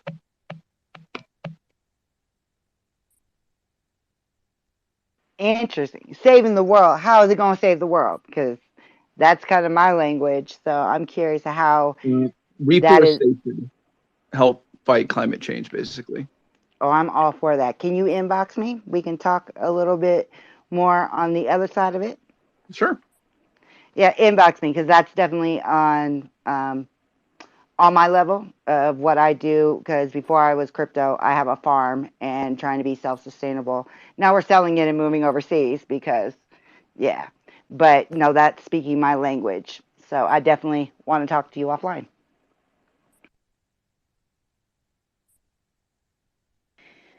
All right. OB, what else do you have? It looks like now we are trending over what we normally do for the show. Oh, Kim's hand's up. Kim, did you just put your hand up? She did. Kim, go Okay, ahead. I was going to say, I hope I'm not going blind No, because, she just came in. okay. Kim came back. No, you didn't. Go ahead, Kim. So I was wondering if you guys, if anybody was into LVT, and how do you feel about it? I have LVT, and they have black holes now and orbs, elements and orbs, and I mean, I get so I think I'm too old for all of this, and so. But do you think that it's it's going to be a sustainable project, or you think that it's going to fold? I think it's the project I'm thinking of. I think I was seeing a lot of like not great information on it. I never really looked into it, but I did see that Russell had raised his hand on that, so he may have some information on that. Cap, did you raise your hand for that, or was it something else too? No, I was just gonna ask Eugene if he has looked into, since he's likes the metaverse, if he's seen Lux metaverse and if he has any opinions on that. We'll come back to that. Hold on. So just that we don't split this up. Russell, did you have any information on that project? Yeah, I've got a small stake in LVT. They, initially started as a nodes as a service type of project, but sustainability in NAAS projects are, it's really hard. So, I think what they did was they kind of reworked their system and they gamified their system. So it's kind of like one of those, almost like I would liken it to one of those play to earn type of games where you buy the orbs or you buy the elements, and if you buy so many orbs, you get you trade those, you get enough of those, then you can get an element, and those boost the performance of your what they call black holes, which is essentially your nodes. So it's a it seems okay. Their user interface is very attractive now. It used to be very very basic, and now when they reworked their app and everything, it's very attractive visually, and when you perform transactions, it kind of looks like you're going light speed, like when in Star Wars when the stars blur and that kind of thing. So that's kind of cool. It's just as a fun visual when you're doing it. So again, it's kind of a gamified decentralized finance, and it does pretty well. And if you compound your rewards rather than claiming your rewards, it gives you bonuses, multipliers. So that's kind of cool. And but it's one of those really low value tokens, so you have to buy a lot of them to really make a difference. I think with what I've just put in, a couple $100 to try it out initially, and I think I make like 25 cents a day. So it's really not a lot. You have to put in quite a bit of money into it to get really a good return on it. But again, it's fun to do if you've got only a couple $100 to put in. You're not going to make a lot of money with it, but it's just something you can do on the side just for fun, and it's fairly inexpensive in terms of transactional fees and stuff. So, So um, similar to Universe? yeah, exactly. It's been around a little longer. I think it started, I want to say in like December or something. It's only been a few months, but I know that they were having issues with sustainability, so that's why they kind of reworked their whole plan and created this. These orbs and these. They start calling everything. Your nodes black holes, and then you buy so many orbs and you get an element. And that kind of thing. So which boosts the node performance. But they're essentially NFTs. But again, you have to put quite a bit in. I think it takes 25,000 LVT just to get an orb, which is probably only a couple $100 when it comes down to it. But again, you have to put quite a bit in to get a decent return. Well, at this point, and thank you for that. At this point, it's $100 for 200,000 tokens, and so I mean, I play blackjack, so I'll throw $200, $300 on a hand, and so my thing is, does anybody, and I know I shouldn't listen to anyone. However, some of these things you do have to get somebody else's perspective on. And so, do you? So, I guess what I'm looking for is, does anybody else see growth? Like I do see growth. I think I do anyway. And so, if I see growth, then but the price keeps going down. But if the price turns around at some point because of the growth and goes to 1 cent, 2 cent, and I've spent, $300 and got 600,000 more uh, uh, nodes, well, yeah, tokens to make other black hole elements into orbs. You know, if the price gets to a 1 cent, I would be good. I mean, I'd be all right. And so I'm just trying to figure out, am I seeing this wrong, or does does anybody else see growth? I think I see growth in it. Wolf, did you throw your hand up because you had something to add to that on Yeah, I this mean, project? yeah, I did want to throw a fun fact out real quick. So Universe was founded because of LVT's lack of whatever, according to Caddy. Um, but to touch on that, it's really hard to say with some of these projects if they'll be long term or even midterm, because really they have to make it past the 6 month mark, and then after that they have to make it to a year. So it's kind of hard. I mean, personally, sure, it's paying some people some good money if you're willing to throw some good money into it. Um, However, it's just not something like I wouldn't want you to get your hopes up to hitting 1 cent, because that would be a great goal. But when you take a look at that in deeper with the circulating supply, and then factor that in, and then to see what the market cap would have to be in order for it to get there, it's probably not realistic. So just kind of keep that in mind. But you do know when it first launched, it went up to 3 cents, right? Are they? Go What are ahead, they at Wolf. right now? I actually, sorry. Yeah, I'm just getting confused. I might have been thinking about Universe's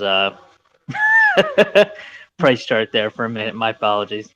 When it first launched, though, it was in the peak of that whole node season when there was 50 different nodes as a service projects coming out at once, and everybody was super bullish on nodes as a service because of Strong, and then there was a lot of rug pulls, and LVT was one of the few that made it through that period. So pretty much hitting that 3-4 cent mark that kid was talking about because of everybody had that extra money, everything was flying, so money was flowing into each of these projects like just a quick buy spike type of thing.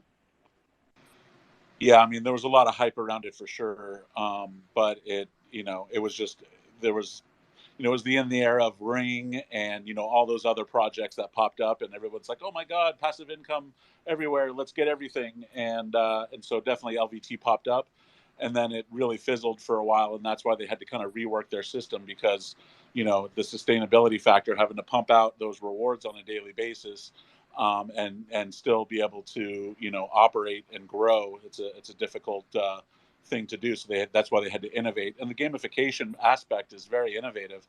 But again, they're going to have to continue to innovate. It's not just like they can stop here and coast. They're going to have to come up with new things and new ways to draw people into that whole universe. Makes sense. Kim, did that answer your question? Yeah, it probably told me to put another 100 at least in. I She mean, said, "I'm a because gambling woman." but here's the thing: if I'm already a gambler, then I might as well take that gamble now at the price it is and just wait. Because if I went to the casino and I lost $100 on a hand or whatever, I mean, I'm still smiling when I get drunk and I leave.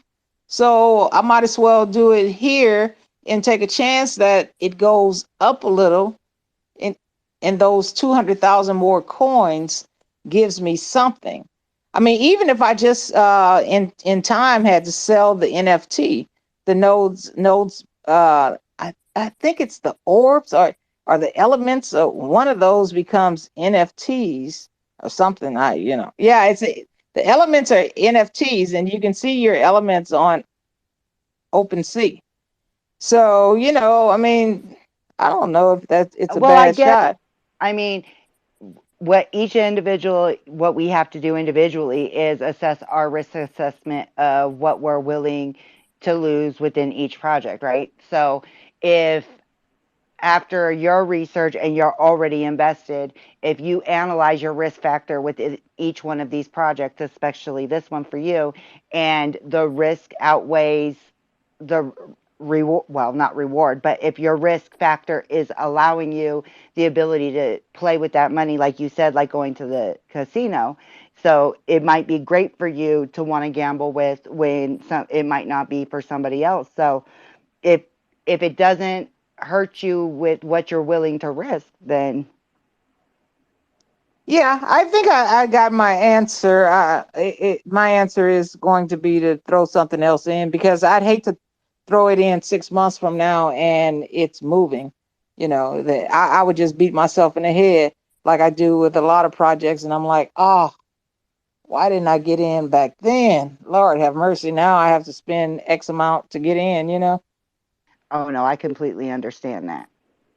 Or So I would have been making so much.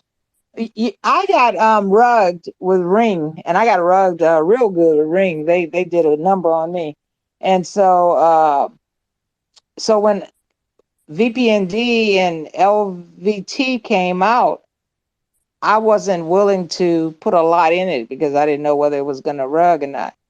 And if I had just put 300, maybe $500 into each project, I would have had millions of tokens, and but I didn't, and so I regret it now. So I guess it is just go ahead and do it and see what happens in the future. All right. Well, I appreciate all the feedback. Thank you. No problem.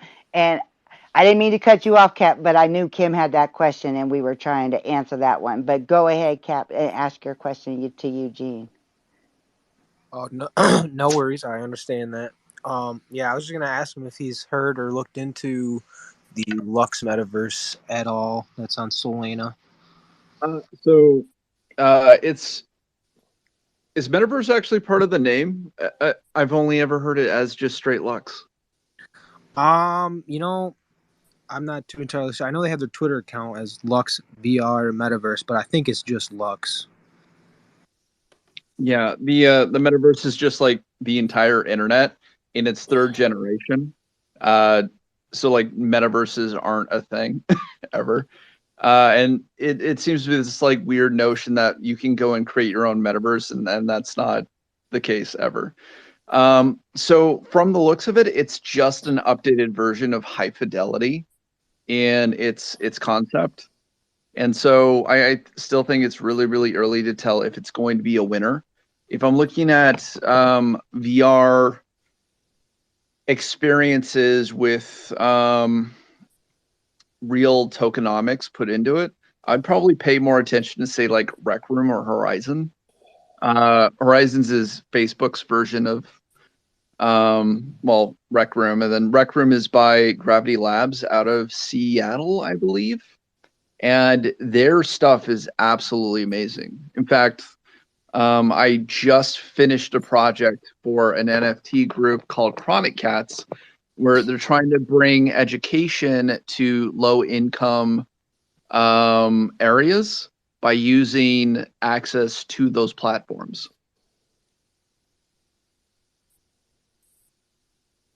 Interesting. I have not heard of those ones.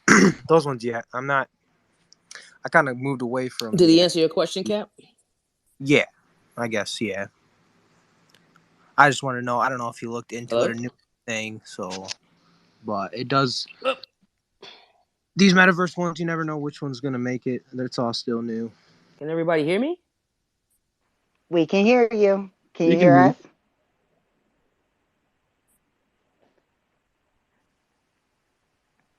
Hold on. All right. Did he answer your question, Cap? Yeah, we're good. Okay, yeah, because I don't know, it just went real quiet just first now. I Yeah, was I thinking think it's just maybe Yeah, me. we could all hear you, but I don't think you could hear us. No, I yeah, I couldn't hear think it you did that guys. weird Twitter thing again. Yeah, okay.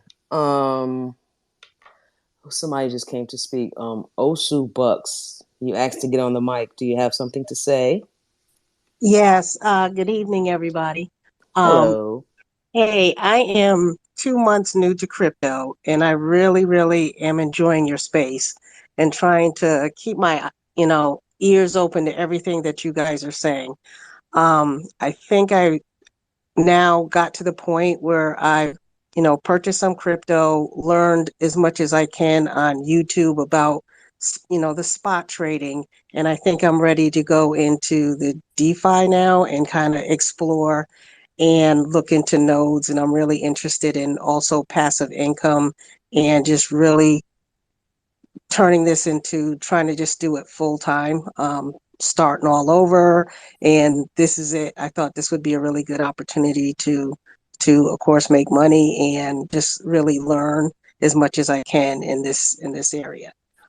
So I didn't know if there's anything that you guys could suggest for me as I make the move to kind of now, I've been on the like this the Binance and the FTX and all those exchanges. And so now just the next step and how to look at nodes and whether it's something is worth it or not. And the second question to that is I was on one of those Eventbrite or Meet Me's, and they had something called United Connect, and they were having nodes for three different blockchains. One was called Green, and that was supposed to be on the Uniswap. One was called Blue, and that was like a healthcare type of thing. And the last one was called Element. And I didn't know if anybody else heard this. I'm not sure if this is a marketing thing because it was about a blockchain, so I wasn't sure if anybody knew. So any advice you guys have for me, I'd appreciate it. Well, I will say I've heard of Blue. Omar down there had sent that to me before. It was, I don't know, it was for medical. It was just kind of I was still really iffy. I think he won a free account through them. I haven't followed up with him again about that if he wants to come up here. But I think some of them are marketing because there was some travel ones to those too. And I'll let OV give her input on how to get into DeFi, and I'll follow up after her too. Um, well, welcome to crypto. Since you Yeah, got, that too. yeah. Since you're new, very new, I would say just be very, very careful, and I think do some research on what actually DeFi is as compared to centralized. That's what you should do. And I know you heard us talking about all these projects, and I'm sure your interest is peaked because of that. But since you're new, I would just tell you to take it kind of slow in this space. I wouldn't jump into everything, Okay. especially just I mean, I really wouldn't want you to just get here and hop into something like I don't know, some of these projects we're talking about where the return of interest is your ROI isn't really good and you get discouraged or disenchanted by crypto.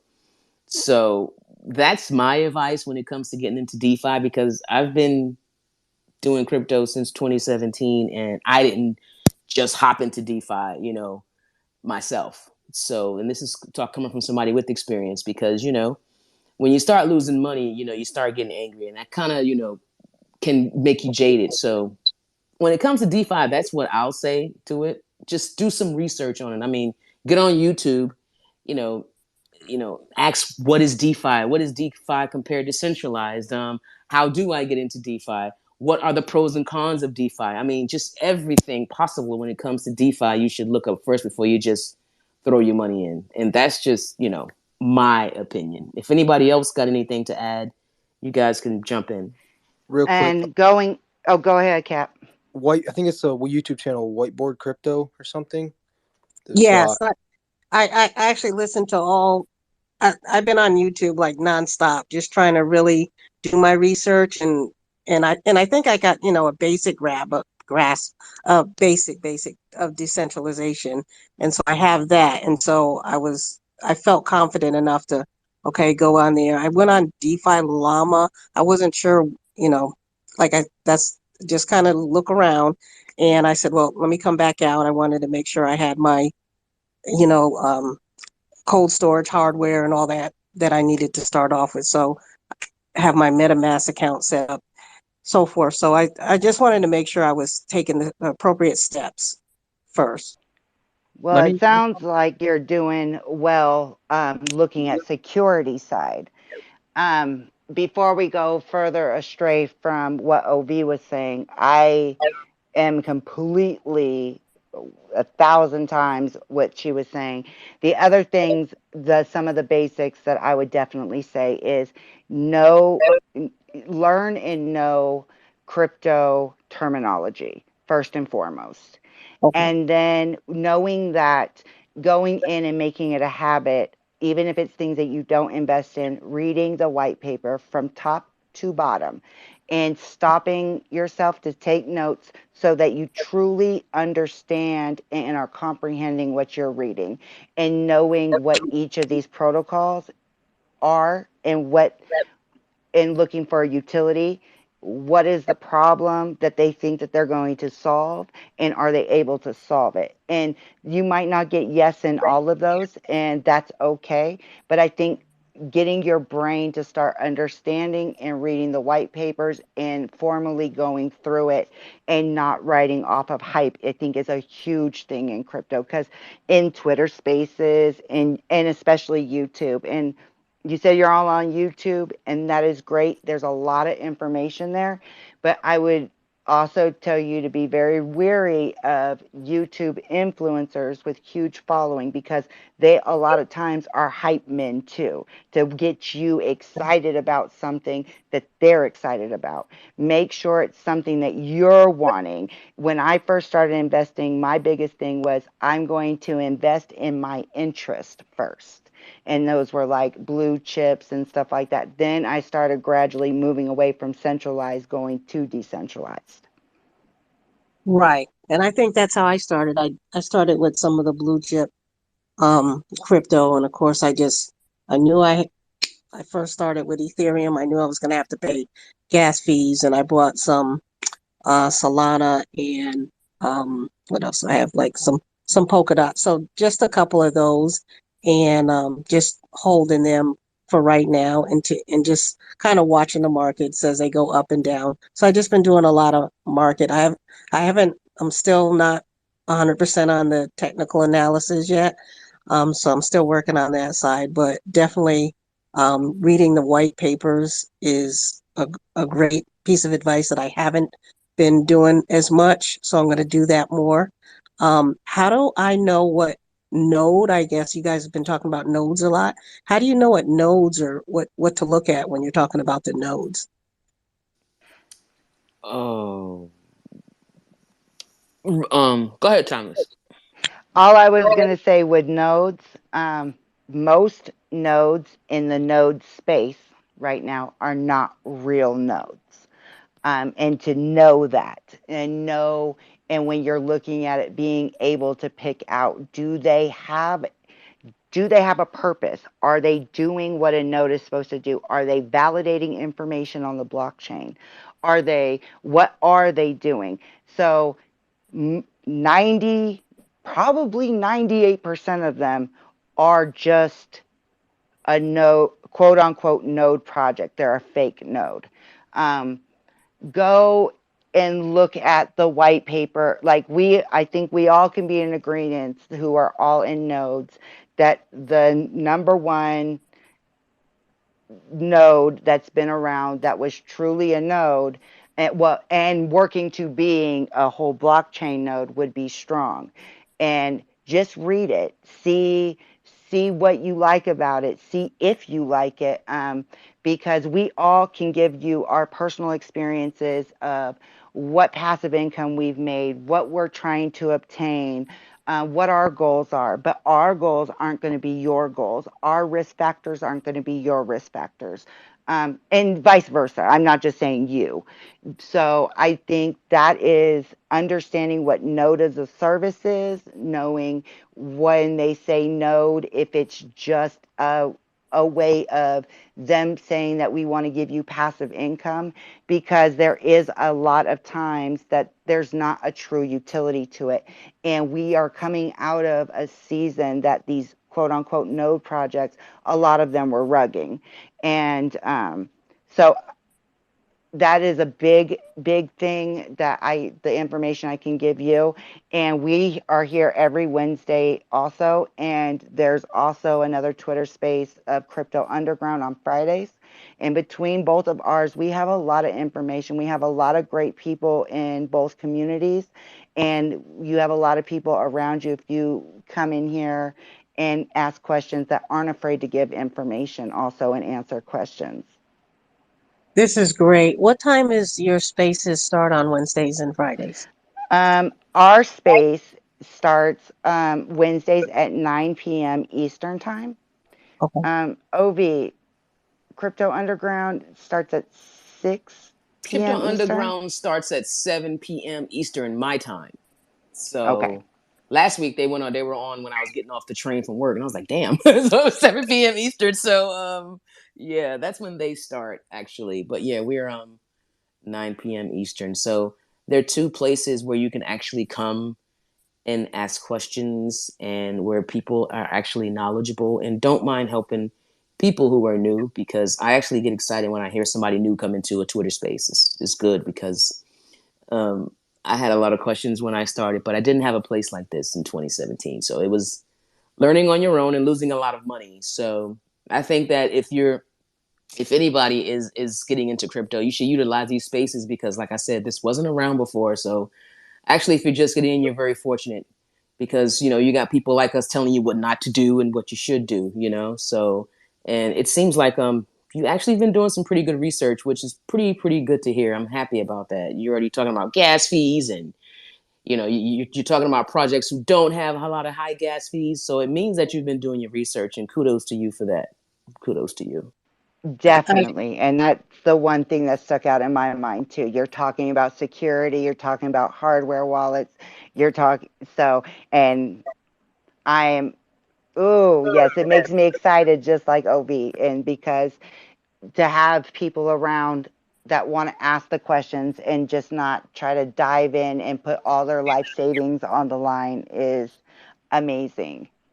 And I think Russell raised his hand to answer one of those questions also. So what I was going to say regarding nodes was there's nodes as a service, which has been a popular trend, for the last year because of Strongblock and all of the people who are copycatting Strongblock. But there's also nodes that you would operate on your own, where you would either, create some hardware or subscribe to a virtual private server and run the node yourself. So there's nodes like Gala and Presearch, and pretty soon DAG will have one, that you would actually run the node software on a machine, whether it be hardware in your location or a virtual private server somewhere. That's different than nodes as a service. So nodes as a service, they're running the node for you. And you're just basically investing capital and reaping rewards off of that. But it's kind of a high risk proposition. Whereas some of these projects that are offering nodes that you would run on your own, it's a much more secure proposition, and it's usually for pretty reputable projects that are offering that type of situation. But not all projects offer nodes that you can run. So there's a few select, maybe 10 to 20% out of all the projects out there allow you to buy a node, run software, and you have to be somewhat technical to be able to install the software, run the code, that kind of thing. To where it can, definitely benefit you. My Gala node, for instance, it was my first node that I bought a year ago, has been one of my best, initial investments. And I didn't even know what a node was when I was buying it. Another associate was like, you got to get this. And I was like, I don't even know what I'm buying, but I'm buying it. So that was a good lesson to learn. And then nodes as a service came out after that. Two things that I wish I knew when I got into crypto is be patient. Don't FOMO. The crypto is extremely cyclical. Wait for the market to come to you. Do not, don't worry. You're not going to miss the boat. And it goes up. It's very volatile, so it goes up, it goes down. Just because it went way up does not mean it's not going to come way back down again to meet you. So don't don't worry if the price goes up and you think you're gonna miss it, and then you buy at a high point and then it dips, and now you've lost a portion of your initial investment. And the other thing is be careful of scammers. There's going to be a lot of people that approach you various through Twitter, through Telegram. They claim to be tech support. They claim to be there to help you in some capacity, and they're going to either they fake out a lot of people, and I've known a few people to get faked out and lose a lot of assets. So don't believe everybody out there that just says oh, they're here to help you. Make sure that the places you're going, the websites you're visiting, the social media you're using, that it's actually a true a true to that project person, rather than just somebody who's created a fake profile and now is representing and able to steal your money. Yeah, that's really good advice, because I've already seen people try to DM me in Twitter, and it's not the real person's name. They may add a letter, and if you don't look really, really hard and pay attention, I of course I know not to. You watch your seed phrases and so forth, and don't give anybody your recovery, any of your passcodes and stuff like that. So yeah, and Russell, I think as well, the node I think that they contacted me about with United Connect, it was green. I think it was a full node. I think it was, you have to set it up and install it and run that. But I think they wanted to charge $6,900 for that. Yeah, some of the real nodes. I was earlier in the space here. I was talking about Unmarshalled just came out with their founders nodes, and their node is roughly about $8,000 right now. When I bought my Gala node about a year ago, it was $4,000. So it's definitely a sizable investment to get into some of these node projects. I mean, a DAG node is going to be about 30 or 40 grand at the present value. So it's some of these projects are pretty expensive. But if you can come up with the capital, especially if you've got some strong nodes that would help create some capital for you, that you can then parlay into other actual node projects where you're actually running the node yourself, that's the way to go. Again, just be careful, because there's a lot of people out there just looking to take your money. Yes, thank you. No, I'm in the $1,000 range or below for right now, starting out, until I can build something up. And so we're gonna take it slow. But thank you guys so much for all your wonderful information. It's been awesome, and I'll be back.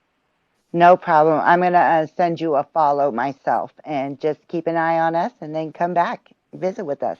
Perfect. Thank you. Mission, did you have something to add to her question? Or before I go to the next guy?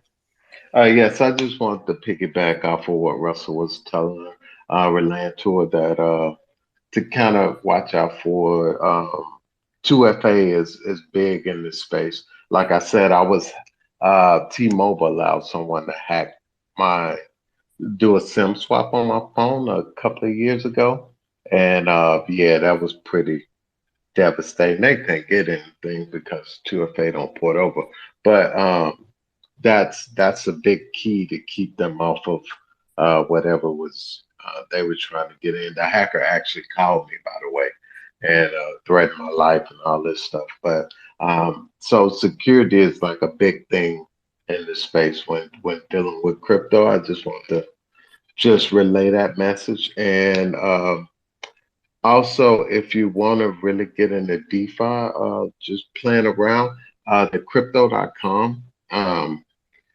exchange has an awesome DeFi wallet where you can learn the ins and outs, and you don't have to play around with a lot of money in that wallet to do some things. And check that out. The what wallet is that? The Bifrost wallet is another wallet that's pretty decent as well as far as DeFi.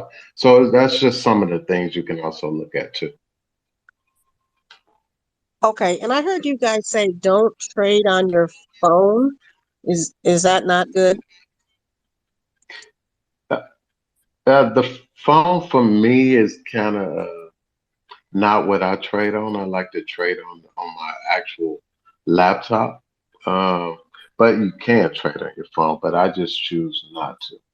Um, just I Just like the security of the laptop just make sure you enable 2FA on everything. So if you do on it on your every. phone, Mhm. 2FA Yeah, is protecting you. Yep, everything. 2FA, but OV and I are a huge proponent in having a dummy phone that's not on a cellular network.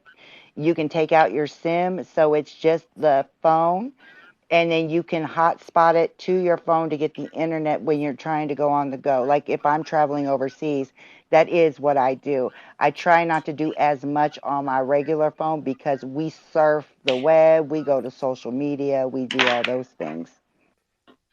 Yeah, I mean, if you're gonna use your phone, it shouldn't be one that has a number. And if it does have a number, take that SIM card out. I have a dummy phone. I have a dummy Droid, and it doesn't leave my house. I don't take it to work and trade with it. It stays in my house on my Wi-Fi network, and I only use it for that. Because there are certain things that I need the phone for.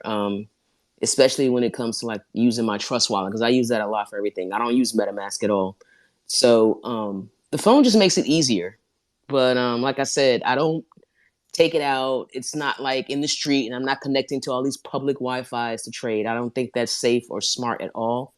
It stays in my house, and that's how I use it. And it's just some phone that I got actually from my cousin. I wiped it clean. He wiped it clean for me. It's one of his old phones. Wiped it clean. There's no SIM in it, and that's how I do a lot of my DJ plays through that phone.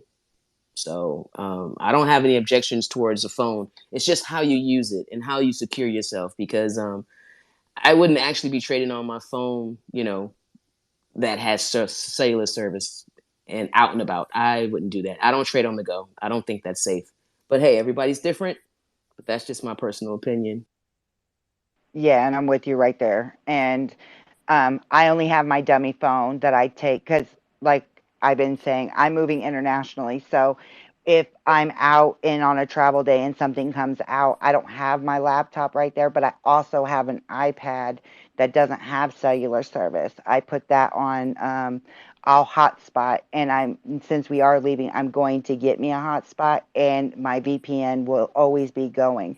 But the dummy phone, if you are inclined to use a phone, would be the best way to do it.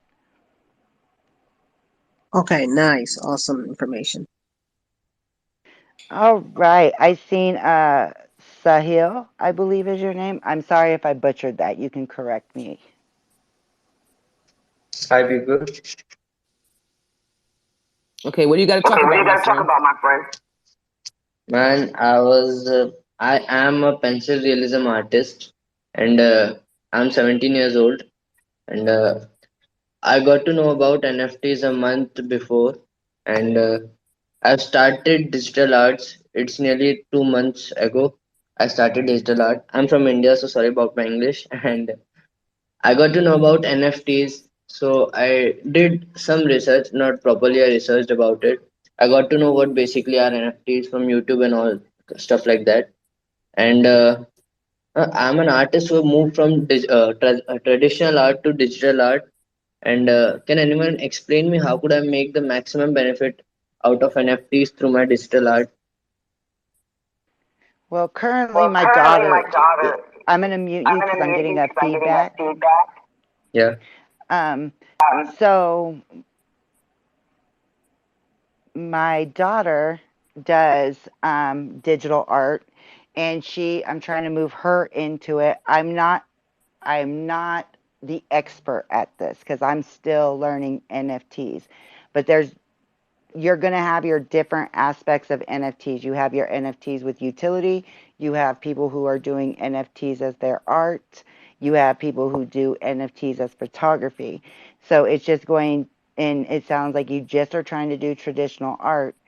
So that's where you're going to want to start looking at which platforms and what blockchain are you the most interested in also. I did see um, treasure notes come up, and it looks like you have quite your profile picture as an NFT, so that maybe why she came up. Do you have something to add to that? Yeah, it sounded like he said he had physical art and digital, and I know a couple people that have been doing that. Um, when you do create your NFT off of your physical piece, one of the utilities would be if you sold your digital art, your digital NFT, one of the utilities you could do to add to that to give that value is to give them your physical the physical art, like mail them the physical art or somehow get them the physical art. A lot of people have been doing that as a utility. The utility does add value to your NFT. And like she said, there's different platforms that you can use, like OpenSea, Magic Eden. Now, OpenSea is like the main platform. It's getting pretty big, and which you use Ethereum on that, the Ethereum token. But the thing is about the OpenSea, if it depends on what type of audience you're kind of trying to go for. So that's going to be kind of like how the Bored Ape Yacht Club, that's going to be like more expensive range. Gas fees are pretty extensive on that right now. Hopefully they'll go down soon when Ethereum 2.0 launches.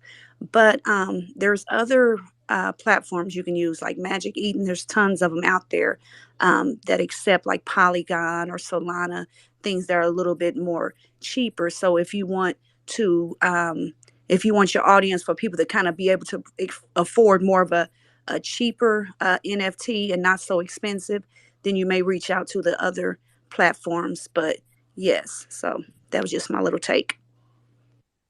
Okay, and can you tell me what are NFT projects? Because I got to know about some of my artist friends. They are working on some NFT projects. For example, Angry Ape Army, and they didn't tell me what exactly are like NFT projects and how could I make money or how could I be a part of that. So can anyone explain me that? Well, if are you, so you're basically starting off on your own. Um, you can do it on your own. Exactly, you can. But sometimes it's better to kind of have a community with you to help you and to get your stuff, out there. But you just basically start. You can start with your art if you want to. You can add your utility as you go. You don't actually have to have it all done at once. Um, and then you want to basically get you like a roadmap, kind of an idea of how you want your project to go, like when you want it to launch and different things like that. And then after you get all that together, then you want to what they call shield, basically is network and market your project. And you just go around to different people, different groups, tell about your project, what you did with it, I hate to keep saying utility, but that is a word there. Just tell them, what kind of value are you going to get when this is the value that you're going to get when you purchase this NFT. Whether it's 5% of the proceeds go to, a charity, or 1% proceeds may go to planting trees, or whatever you feel like the perks that you want to put value into your NFT. And you just start marketing it and put it on your different platforms and mint them down. And then you have like a drop party. Tell everybody, get with your community and have like a drop party, and give them, some people on their NFTs, they have a pre-sale where they'll sell them at a certain price before they're minted down or whatever. So when they're actually dropped, that they go up, but you might give them a chance to get it for a cheaper price. So it's a lot of different ways to do it, but you just have to kind of research around and see what best fits you and what your needs are and what you would like to do. Yeah, thanks a If lot, man. Thanks a lot. I would You're say welcome. if your art kind of coincides with the other existing projects that are popular, that you can then partner with those projects, so that project can then promote you, that your NFT somehow supports this other project, and vice versa. They support you. That's a great way to drive buzz behind your NFTs. So by partnering with a popular project that's already got a community built in. Yeah, and I see that you do pencil realism, which is awesome. I love pencil realism art. It's just that you have to Thank find you. that. Yeah, I was checking you out. Very, very good stuff you have there. It's just that you got to find your niche also, um, because it seems like right now the NFT space is kind of like flooded with different kind of art. Like I'm a photographer, Yeah. and it's kind of hard to sell it. So, but the kind of NFTs I'm looking for is the kind of stuff that you do. I'm not really into all the other stuff that people are into when it comes to buying NFTs. That's why I'm not really into it like that. So to me, it feels like they have to have some kind of utility behind it, depending on the kind of art you do. That's when you'll get more bites. Yeah. So what I got to know here is that the values are added to your NFTs when it gives or it provides some utility to the buyer. Is that what you mean to say? Yeah, it seems like utility is also a big seller when it comes to NFTs. Um, I mean, just posting your art kind of without utility, somebody will buy it. I'm not going to say nobody's not going to buy it, because Yeah. people buy a lot of stuff that they like. But it just seems to me that what's going on now in the NFT space is kind of getting saturated with utility and a certain kind of art people are looking for. I mean, because the kind of art that you do, I would like to hang it in my home. Right. That's I was yeah. just going to say, I just went and looked at your page. You're extremely talented. Thank you, man. Thank you.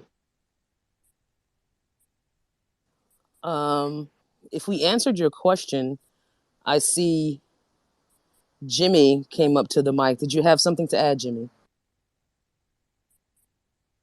Yes, I just want to come here and say I love all my brothers and sisters. So I was wondering, I joined a gang recently. How do I tokenize gang affiliation? I was thinking maybe like NFTs or other ways of branding, perhaps t-shirts. What is your opinion on this? I have no experience whatsoever on that aspect, personally, because that's not in my repertoire of what I do. Does anybody else up here have any suggestions on that? Because that's really out of my wheelhouse. I'm not just trying to pass the buck on to somebody else, but I just don't want to feed you fluff.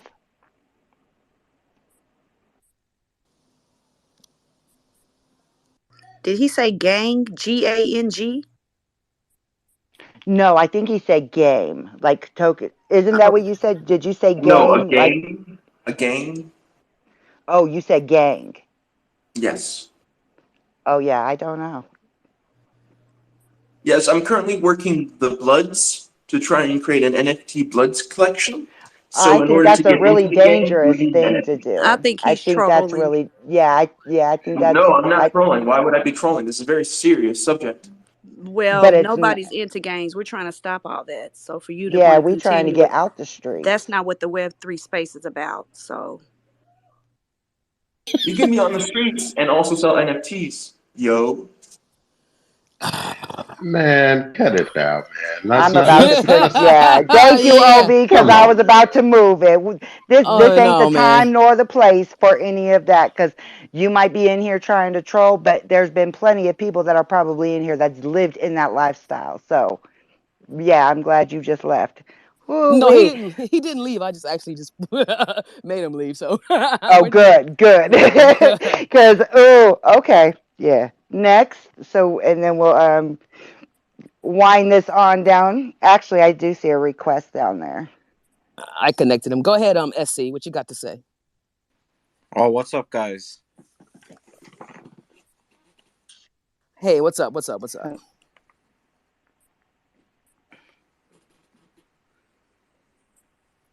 Go ahead, SC. We're waiting for you to speak. Go ahead. What you got to say? Fuck, I got nothing.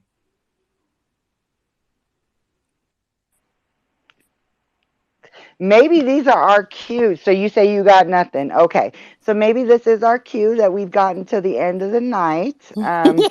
We I mean, you know, trolling is real fun, but I mean, come on, man. Why would you come up to the mic if you have nothing to say? I mean, come Oh, DeFi Junkie just on. requested. Let's get him up here though.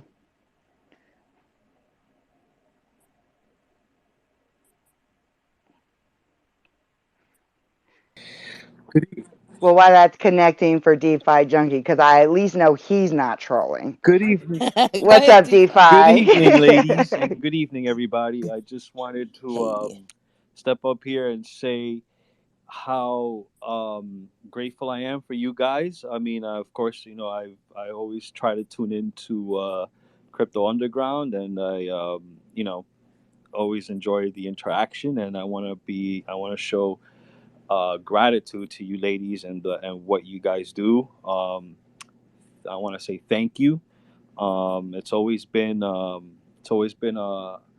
honor to you know, listen to you guys speak and the insights and all of the information that you ladies provide to the community.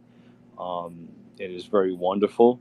It's it's very refreshing to hear, and just to add also to the NFT topic, Sahil, if you're listening, so I myself just got into NFTs about maybe Yeah.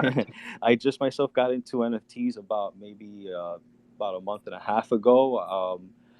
I did not for a very long time understand it. I mean, before I even got into it, I always thought it was a JPEG of art.